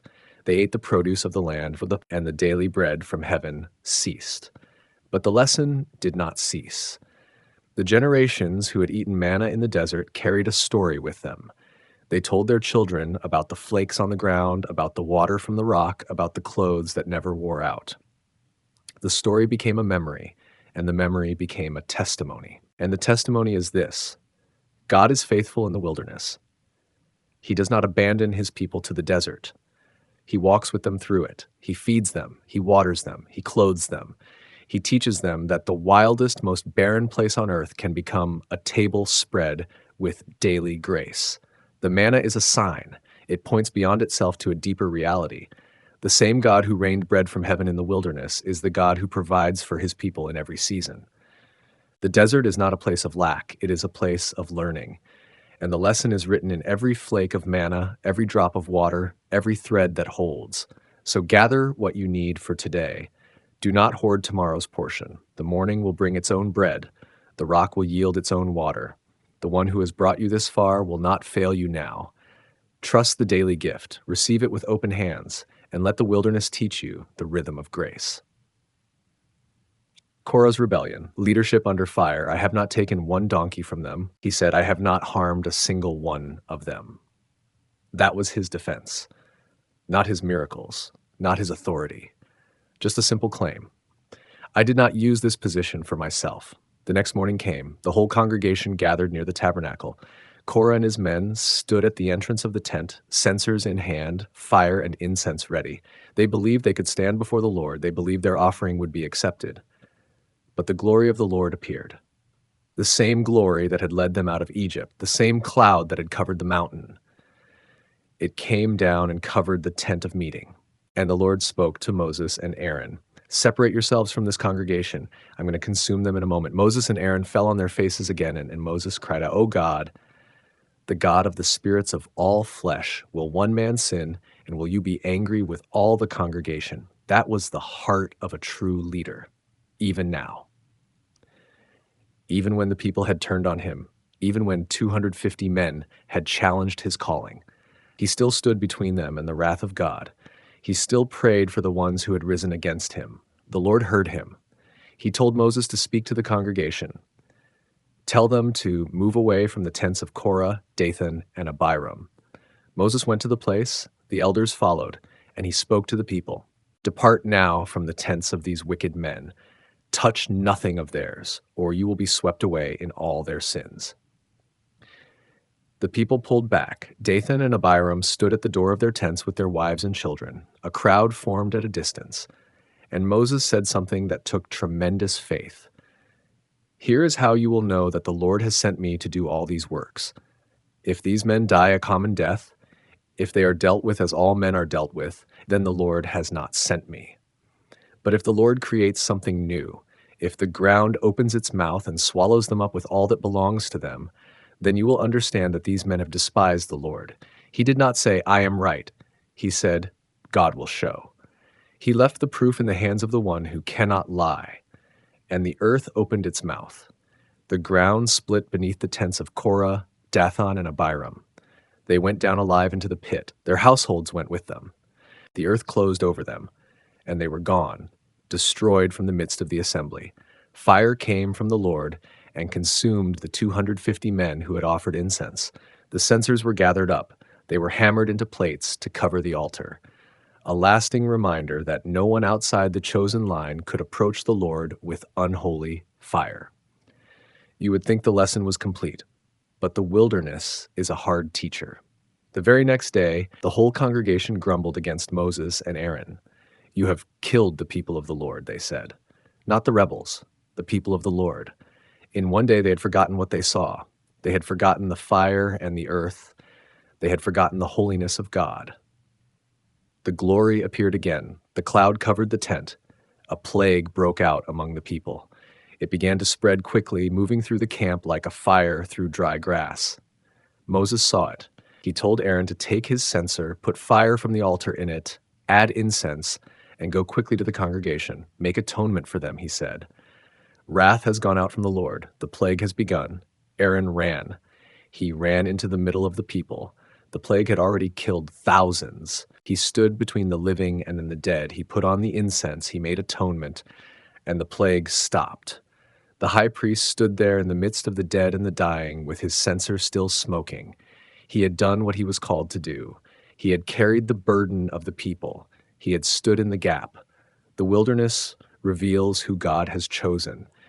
It does not always do it gently, but it does it clearly. The rod of Aaron was placed in the tabernacle. By morning it had budded. Blossoms and ripe almonds appeared on a dead stick. That was the answer. That was the sign. The one whom God chooses will bear fruit, not by his own effort, by the life that God puts into him. Korah's rebellion ended in the ground, but its lesson lives on. The wilderness is a place where authority gets tested, where calling gets questioned, where the heart of a leader gets exposed. Moses did not defend himself with force. He defended himself with prayer. He did not strike back with words. He struck back with intercession. Again and again, he stood between the people and destruction, even when they hated him, even when they accused him, even when they wished they had stayed in Egypt. That is the mark of a true leader. Not the one who never faces opposition, but the one who faces it and still loves the people. The one who falls on his face when the attack comes. The one who runs into the plague to save the ones who cursed him. The wilderness shows who is chosen, but it also shows who is willing to carry the burden of the chosen. The two go together. The call of God is not a crown to wear. It is a weight to carry, and only those who have learned to fall on their faces can bear it. The ground closed, the fire died, the plague stopped, and the camp went on. The manna still fell in the morning. The water still flowed from the rock. The cloud still moved when it was time to move. Life in the wilderness continued. But something had changed. The people had seen what happens when the heart rises against the Lord's anointed. They had seen the earth obey the word of a shepherd. They had seen a dead rod bloom. The questions about who was chosen had been answered, not in the way the rebels wanted, in the way that only God can answer. The wilderness is not just a place of testing, it is a place of sorting. The proud are brought low, the humble are lifted up. The ones who push themselves forward are swallowed by the ground. The ones who fall on their faces are allowed to stand in the gap. And the people learned to move forward, not because they understood everything, but because they had seen what happens to those who refuse to follow the cloud. They had learned that the wilderness belongs to God, and so do the ones he calls to lead. The bronze serpent. Healing in the desert, God answered with a different kind of mercy. Make a fiery serpent, God said, and set it on a pole, and everyone who is bitten when he looks at it shall live. Moses did not argue. He did not suggest that this seemed strange, a bronze snake raised high in the middle of the camp where the very creatures that bit them were crawling in the dust. He went to the metalsmiths. He found bronze, that hard alloy of copper and tin, and he had them shape it into the form of a serpent. He mounted it on a pole tall enough that every eye in the camp could see it, and he set it in the middle of the path where the people walked. The word spread through the tents. Look at the pole. Look at the serpent of bronze. Moses says, if you look, you will live. Some must have scoffed. A statue? A piece of metal? How could that undo the bite of the fiery serpent? It made no sense. It was too simple. It was too strange. But the ones who were dying did not have time for arguments. The ones whose legs were already swelling, whose throats were already closing, whose children were already burning with fever, they looked. They turned their eyes toward the bronze serpent raised above the camp. They fixed their gaze on that strange, shining shape, and they lived. The poison did not leave their bodies instantly. The swelling did not vanish like a dream, but the death that had been closing in on them stopped. The fever broke. The flames that had been eating them from within went out. They lived, not because of the bronze, not because of the pole, but because they had obeyed the word of the Lord. They had looked where God told them to look. The camp grew quiet again. The cries of the bitten faded, the dead were buried, and the living returned to their tents. But the pole remained. The bronze serpent stayed where Moses had raised it, a constant reminder in the middle of the camp, a strange monument in the wilderness. Here is what must be understood. The wilderness is not only a place of testing. It is not only a place of hunger and thirst and the grinding weariness of the long road. The wilderness is also the place where God shows his mercy in the most unexpected ways. The same desert that held the serpents held the cure. The same ground that gave the bite gave the bronze that was lifted up. The people did not earn their healing. They did not deserve it. They had complained against God, called his bread worthless, wished themselves back in Egypt. By every measure of justice, the serpents were exactly what they deserved. And yet, when they cried out, God did not turn his face away. He gave them a way. He gave them a sign. He gave them something to look at that would turn their eyes from their own guilt and toward his mercy. The bronze serpent did not look like a cure. It looked like the problem. It was shaped like the thing that bit them. But that was the point. God took the very image of their suffering and raised it up as the instrument of their healing. The thing that killed them became the thing that saved them when it was lifted. And there is something else, something the people of Israel could not have known as they stood in the dust and looked at that bronze shape. The moment held a deeper truth. The serpents, the pole, the lifted metal, these things were part of a larger story that God was writing across the centuries. The healing they received in the wilderness that day was more than a rescue from immediate death. It was a picture, carved in bronze, of a pattern that would echo through all of God's plans. Centuries later, a teacher named Jesus would stand among his followers and speak of this very moment. He would say that just as Moses lifted up the serpent in the wilderness, so too would the Son of Man be lifted up. That those who looked upon him would find life, just as the bitten found life in the desert. The connection was not obvious at the time. It could not be. But later, when eyes were opened to see the whole arc of God's mercy, the pattern became clear. A man would be lifted up. Not a serpent of bronze, but a man of flesh and blood. He would be raised on a pole of wood, and he would take into himself the full poison of human sin. And everyone who looked at him, everyone who turned their eyes from their own guilt and fixed them on his face, would live. The wilderness had taught the people something without their knowing it. The pattern of the bite and the cure.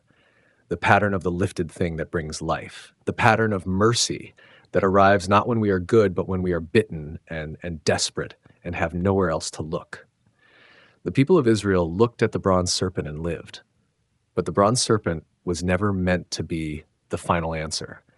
It was a signpost. It was a finger pointing down the long road of God's redemptive plan. It was a promise that one day the true and final healing would come. The camp moved on. The pole was packed away, carried with the rest of the tabernacle furnishings. The story was told to the children, who asked why there was a serpent of bronze among the holy things. The answer was always the same. Because God healed us. Because he gave us life when we deserved death. Because he taught us to look. In the wilderness, the people learned many things. They learned that manna falls from heaven. They learned that water comes from rock. They learned that God's holiness cannot be approached carelessly. But on that day, when the serpents were biting and the bronze was lifted, they learned something else. They learned that the cure for the bite of sin is not to pretend the bite never happened. It is not to try harder.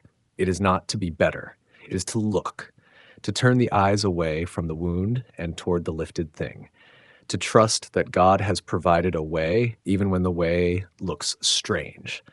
And that lesson echoes down to every wilderness wanderer who has ever been bitten. The wilderness will bite, it will test, it will expose. But in the wilderness, God raises up his mercy. He lifts it high enough for every eye to see. And he says the same words he said to Moses, the same words that have carried hope through every generation of the faithful. Look and live. The serpents are still in the wilderness. The bites still come, but the pole is still standing. The bronze is still raised, and the mercy of God is still stretched out over the desert, waiting for the eyes of the bitten to turn toward it. That day in the wilderness, the people looked, and they lived. The wilderness was not the place where mercy ended. It was the place where God showed that even in our deepest need, even when we are bitten by our own choices and the world's cruelty, His mercy rises up before us. It is the place where the lifted thing becomes the living thing. It is the place where we learn that our healing does not come from removing the desert, but from fixing our eyes on what God has raised up in the middle of it. Balaam and the blessing in the midst of enemies. Israel pressed eastward, skirting the edges of Edom and Moab, drawing ever closer to the land that had been promised to Abraham, Isaac, and Jacob. But the king of Moab, whose name was Balak, trembled at the sight of this people moving across the desert. He had seen what they had done to the Amorites. He feared what they might do to his own land. So Balak sent messengers to find a man named Balaam, a prophet known for his power to bless and to curse.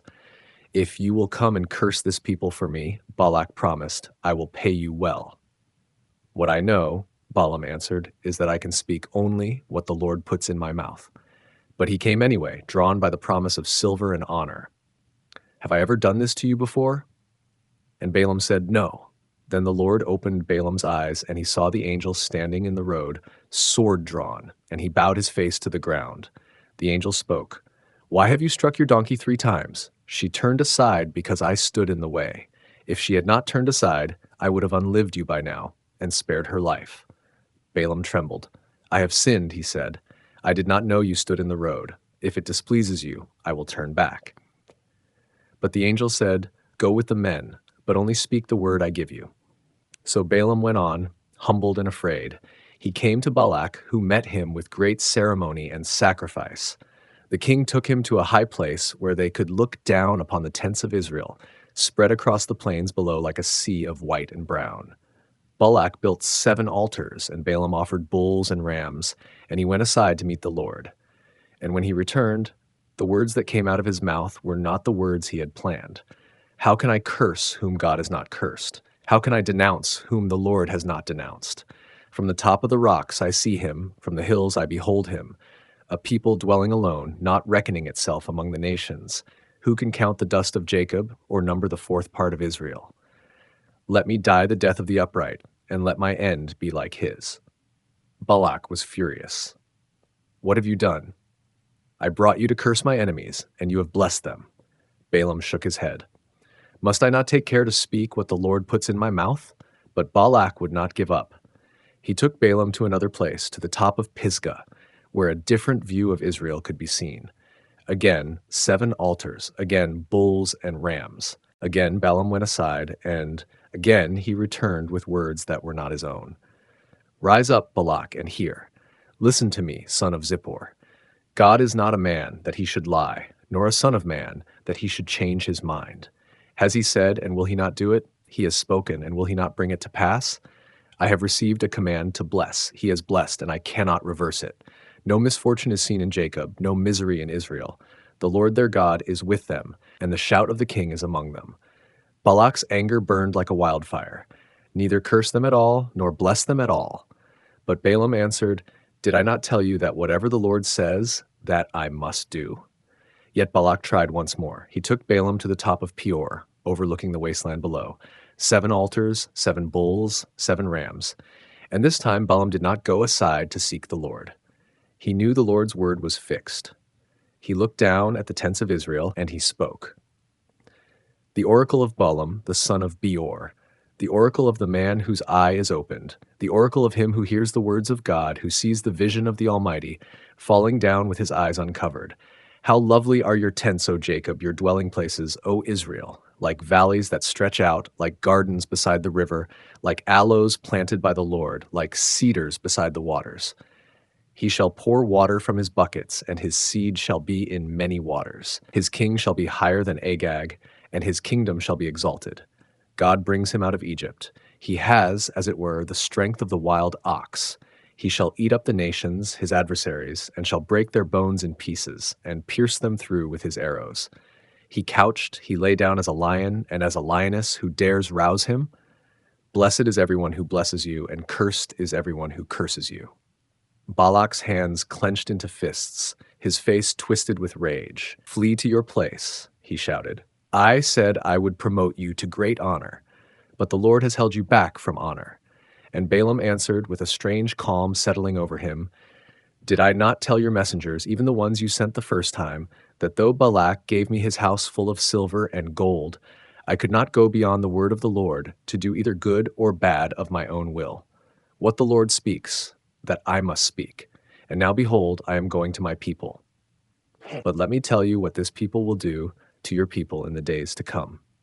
And Balaam spoke of a star coming out of Jacob, a scepter rising out of Israel. He spoke of Edom and Moab and Seir, all given into the hand of this people he could not curse.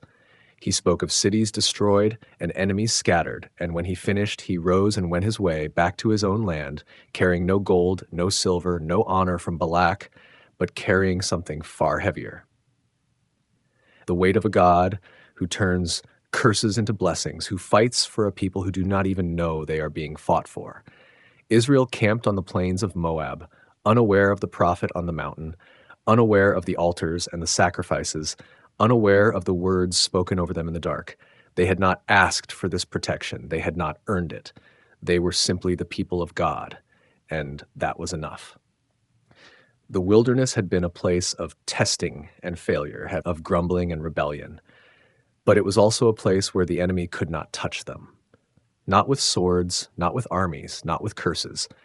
The desert was not only their training ground, it was their fortress, because the Lord their God was with them, and the shout of the king was among them. And the wilderness continued, day after day, night after night. The cloud moved, and they moved. The fire rested, and they rested. The manna fell each morning, and the water flowed from the rock. And on the plains of Moab, a new generation stood at the edge of everything they had been promised, and they did not know that a prophet had blessed them, Sia, or that the king of Moab had tried to curse them. They only knew that the desert had not devoured them, and that the God who led them out of Egypt was still leading them forward. The old generation had passed, the new generation stood ready, and the wilderness was almost behind them. Deuteronomy, Moses' final words to a new generation. A new people stood before Moses now. They were near, in their mouths and in their hearts. The law was the shape of their love, the frame around their devotion. It told them how to worship, how to live, how to treat the stranger and the widow and the poor. He spoke of the land ahead, a land of hills and valleys, watered by rain from heaven, a land of wheat and barley, vines and fig trees, pomegranates and olive oil, a land where they would eat bread without scarcity and lack nothing. But Moses was careful. The land was a gift, yes, but gifts can be forgotten. Full stomachs can make people forget the one who filled them. "Beware," he said, "that you do not forget the Lord your God." He knew their hearts. He had seen what they were capable of. When they had plenty, they would be tempted to say, "My power and the strength of my hand have gotten me this wealth." And so he told them to remember. Remember the wilderness. Remember the manna. Remember the water from the rock. Remember that it was God who led them through the terrible and great wilderness, with its fiery serpents and scorpions and thirsty ground. The speeches were not new laws. They were old laws spoken fresh to a new generation. Moses took the commandments given at Sinai and pressed them into the hearts of these young people. He repeated them, explained them, applied them. He told them what obedience would look like in the fields of Canaan, in their courts, in their homes. He told them what disobedience would cost them. Again and again, he returned to one theme, the love of God. Because he loved your fathers, Moses said, therefore he chose their descendants after them. The wilderness was not a place God sent them out of anger. It was a place God brought them into out of love. He humbled them so they would learn humility. He tested them so they would know what was in their hearts. He fed them with manna so they would know that life comes from his mouth, not from their own effort.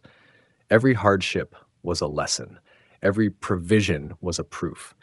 Moses stood before them as a man who had walked with God for 80 years. His face still held some of the glow from that moment on the mountain when God passed by and showed him his back. His sandals had not worn out in 40 years. His clothes had not grown old.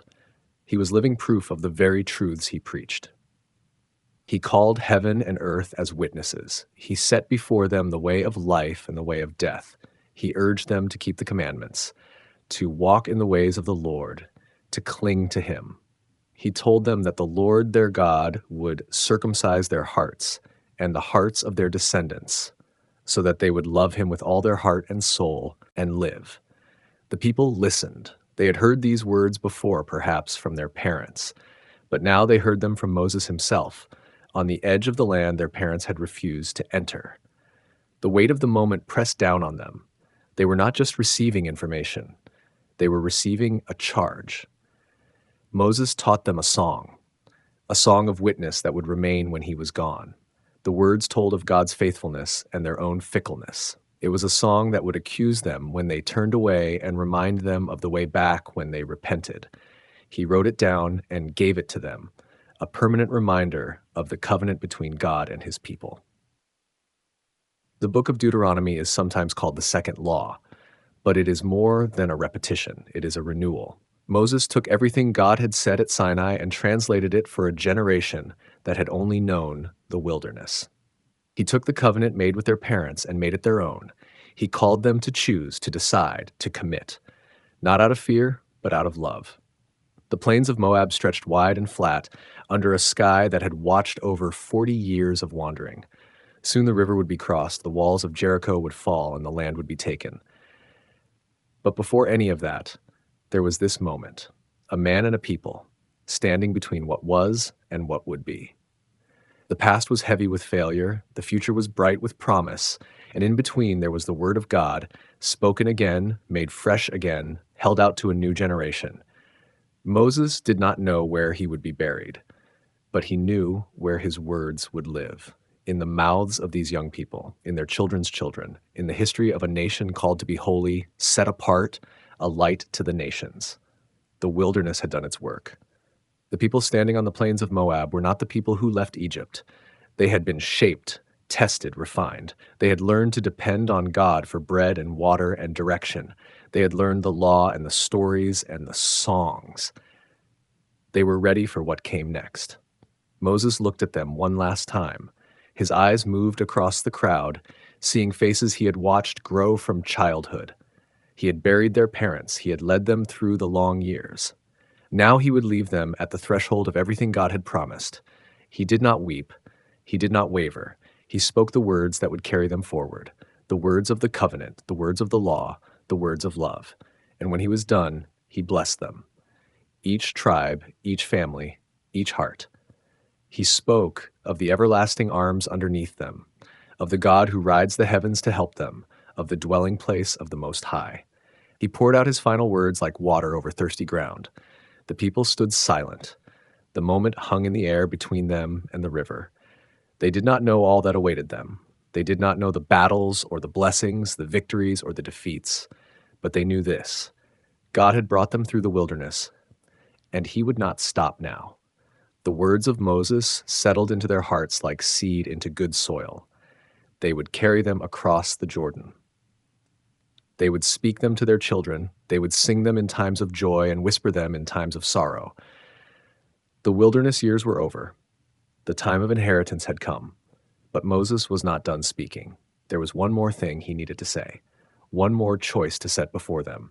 The covenant was offered. The blessing and the curse were laid out. The decision was theirs to make. And as the sun moved across the sky over the plains of Moab, Moses prepared to lay it all before them. Choose life. The covenant renewed. The words had been spoken. Now the air on the plains of Moab felt heavy with meaning, and Moses had one more thing to place before them. It was not a new law. It was not another lesson. It was a choice. Moses looked at the people gathered before him. Now they stood at the edge of something. You had to choose. Love the Lord your God, Moses said. Walk in his ways. Keep his commands. That was the path to life. It sounded simple. It was not easy, but it was clear. The people had seen enough to know the difference. They had watched their parents grumble and complain. They had seen the earth open for Korah and his followers. They had felt the sting of serpents and looked upon the bronze one lifted high. They had tasted manna each morning and wondered at water flowing from rock. Every miracle, every judgment, every mercy had been teaching them the same lesson. God was real. His words were true. His ways were the only way to live. Now Moses pressed the choice home. He did not leave room for vague intentions. He did not offer a soft version of faith that could fit comfortably alongside other loyalties. He called for the whole heart. Love with everything. Walk in his ways completely. Hold fast to him as the only source of life. This was the covenant renewed. Not a new agreement, but the same one made at Sinai, now spoken to a new people. The old covenant had been broken by the old generation. Their fear had undone them. They had refused to enter the land. They had turned back in their hearts to Egypt. Now their children stood where they had stood, facing the same choice with the same God, offering the same promise. Moses made it personal. He did not speak to the crowd as a mass. He spoke to each heart. Today, you are choosing, not your ancestors, not your neighbors, you. The wilderness forces this. In the desert, you cannot hide behind anyone else's faith. You cannot borrow your parents' relationship with God. The manna falls for you. The water flows for you. The covenant is offered to you. The people had seen the consequences of borrowed faith. Their fathers had trusted Moses to speak with God on their behalf. When Moses delayed on the mountain, they made a calf of gold. When the spies returned with fear, they believed the report of doubt. They had never made the choice their own. So the wilderness had done its slow, patient work.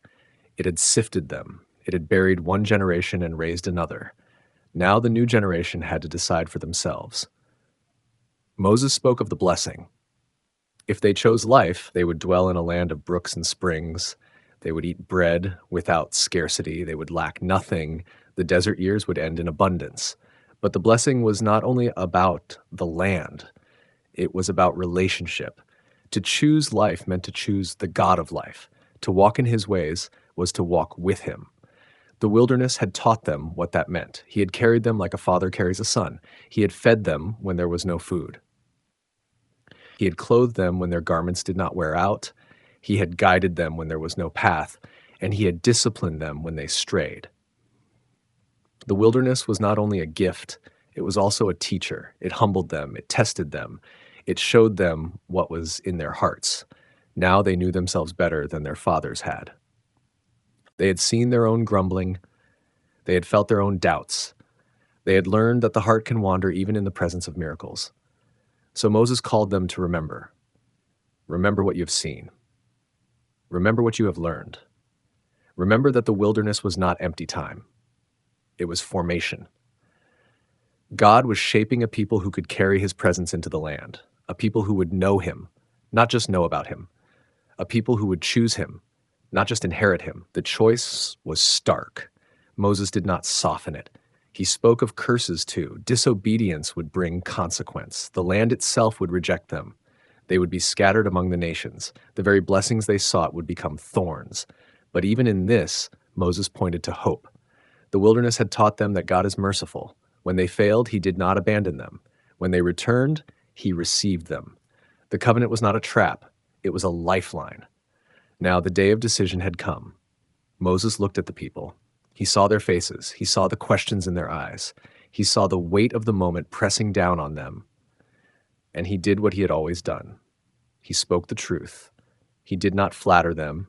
He did not make it easy. He placed the choice before them and let it stand. Choose life, not just survival, not just escape from the desert. Life. The kind of life that comes from knowing God and walking with him. The kind of life that begins here on these plains in this moment and stretches into eternity. The people could feel the weight of his words.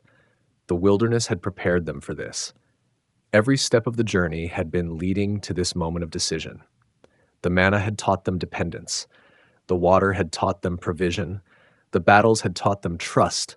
The failures had taught them grace. Now they had to take all of it and turn it into a choice. Moses did not tell them what to choose. He did not decide for them. He set the options before them and let the silence speak. The covenant hung in the air between them and him. It waited for their response. The wilderness was almost over. The land was in sight, but the journey was not complete. Not yet. The last step of the wilderness was the hardest. It was the step of the will. It was the moment when all that God had done would meet all that they would choose. Moses knew this. He had made his own choice long ago, in another wilderness when he was a shepherd on the backside of Midian. He had chosen to follow the God of his fathers. He had chosen to return to Egypt. He had chosen to stand before Pharaoh. He had chosen again and again through every failure and every victory. Now he asked them to make the same choice, not once, but as the posture of their lives. Choose life. Love the Lord. Walk in his ways. Hold fast to him. The words settled over the camp like a blanket. The people did not speak. They stood in the presence of the choice. They stood between the wilderness behind them and the land before them. They stood between death and life. And the moment held. Moses' farewell and the promise of a new leader. Moses looked at the land and knew it was good. The promise was real. It had always been real. The wilderness had never been the absence of God's plan. It had been the place where the plan was formed, the furnace where the metal was purified, the long night before the morning. He did not weep. He was too old for that, or perhaps too full.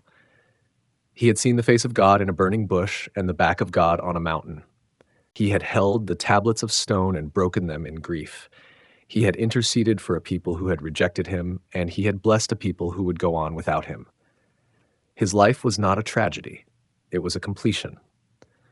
The Lord said to him, "This is the land I swore to Abraham, Isaac, and Jacob. I have let you see it with your eyes, but you will not cross over into it." And Moses died there on the mountain in the land of Moab. The Lord buried him in the valley, in a place no one knows to this day. No man has ever found his grave. Perhaps that is fitting. The one who spoke with God face to face would not become a shrine. He would become a memory, carried in the hearts of a people moving forward. The people mourned for 30 days. The camp was quiet, the way a camp is quiet when the fire that warmed it has gone out. They had known he would not enter the land.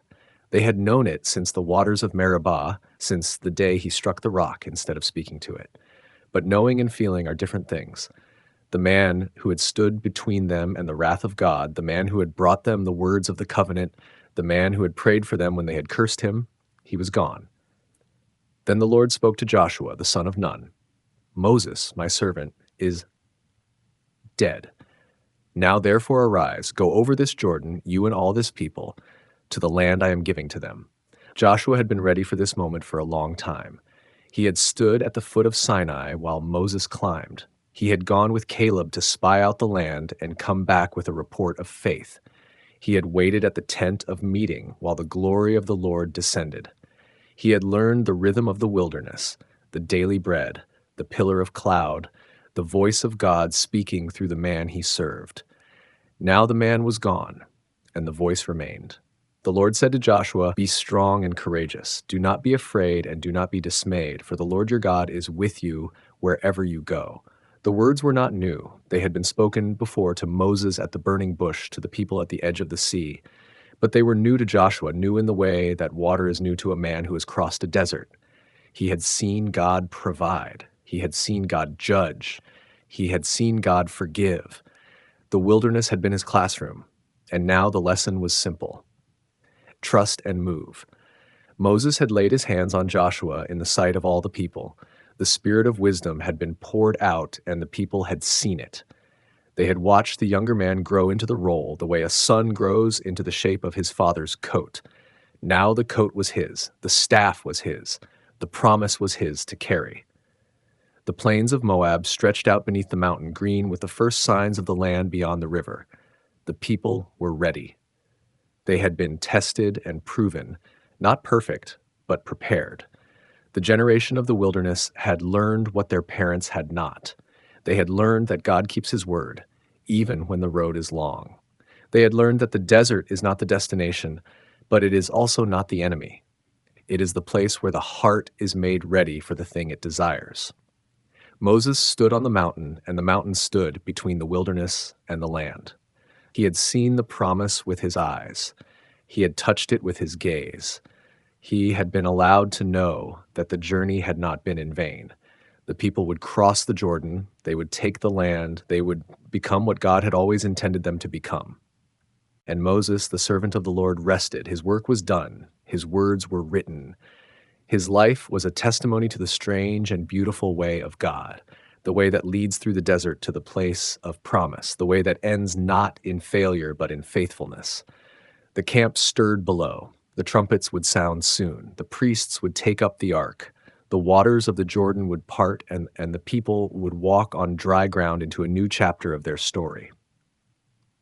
But that was for the next dawn. For now, there was only the quiet of the mountain, the wind over the stones, and the memory of a man who had seen God and followed him all the way to the edge of everything.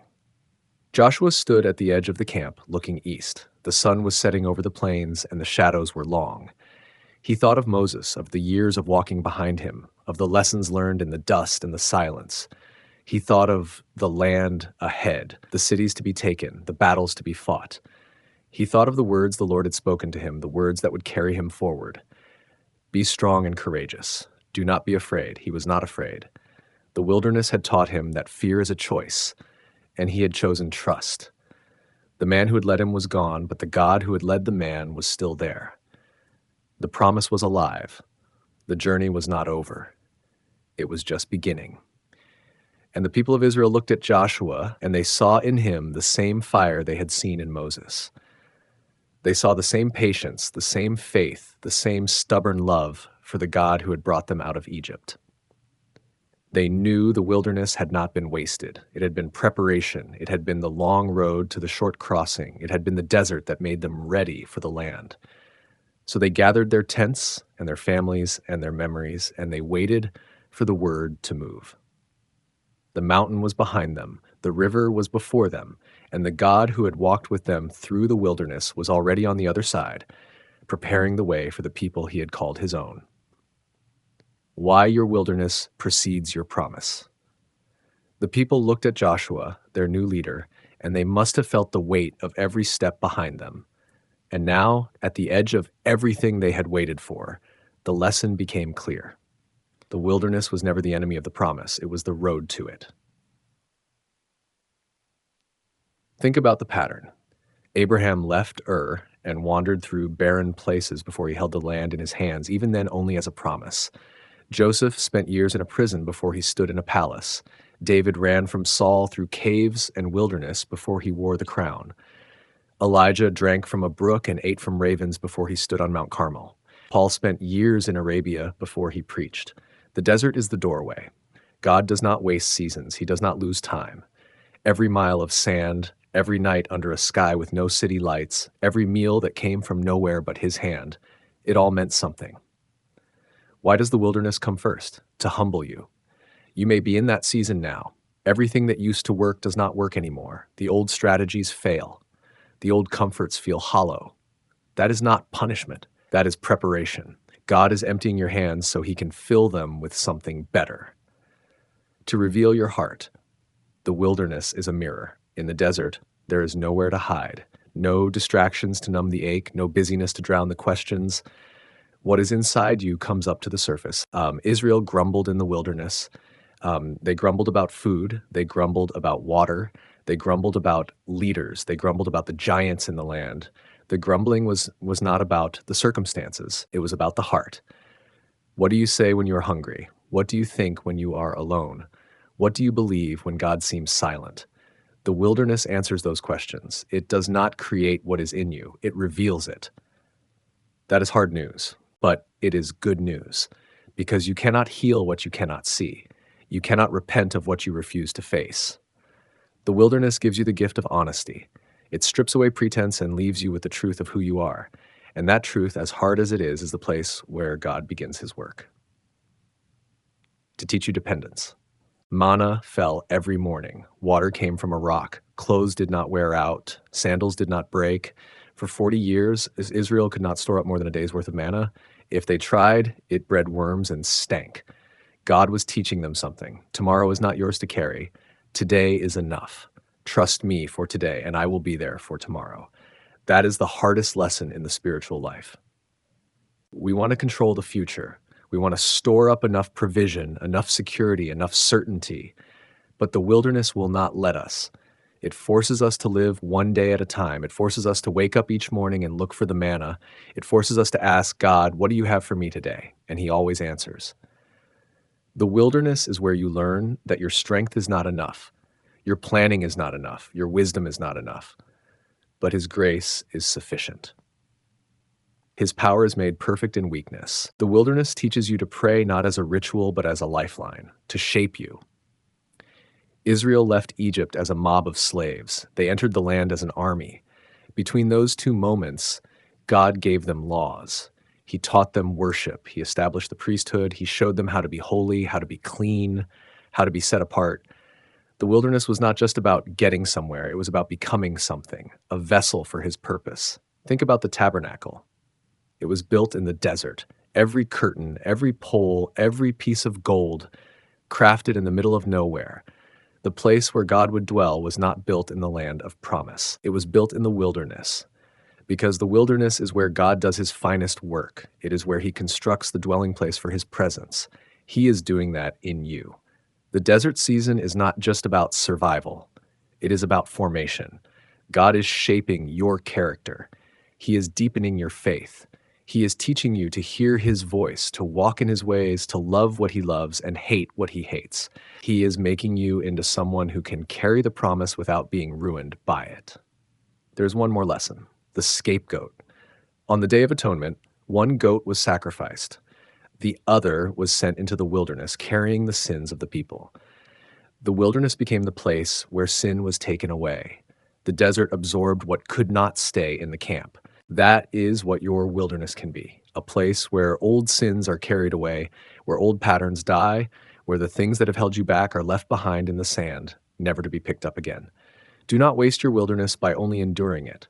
Let it clean you. Let it strip you. Let it take away what has to go so that what is coming can arrive. The pattern is everywhere in Scripture: Abraham, Joseph, Moses, David, Elijah, John the Baptist, Jesus himself. Jesus was baptized in the Jordan, then led by the Spirit into the wilderness, 40 days. No food, no comfort, tempted by the enemy. And then he came out in the power of the Spirit to begin his ministry. Even the Son of God walked through the wilderness before he walked into his purpose. Why would you expect anything different? The wilderness is not a detour from your destiny. It is the road to it. The promise is real. The land is waiting. The destiny is prepared. But first, the desert. First, the humbling. First, the revelation of your heart. First, the daily dependence. First, the shaping of your soul. God is doing something in your wilderness that could not be done anywhere else. He is preparing you, not just for the promise, but for the life you will live once you have it. Because the promise is not the end. The promise is the beginning. And you need to be ready. So do not despise the sand. Do not resent the silence. Do not curse the long road. The wilderness is not your enemy. It is your classroom. It is your workshop. It is the place where God is making you into the person who can step into everything he has prepared. Your wilderness precedes your promise. And when you finally cross the Jordan, you will look back and understand every step was necessary. Every trial was purposeful. Every night in the desert was leading you home.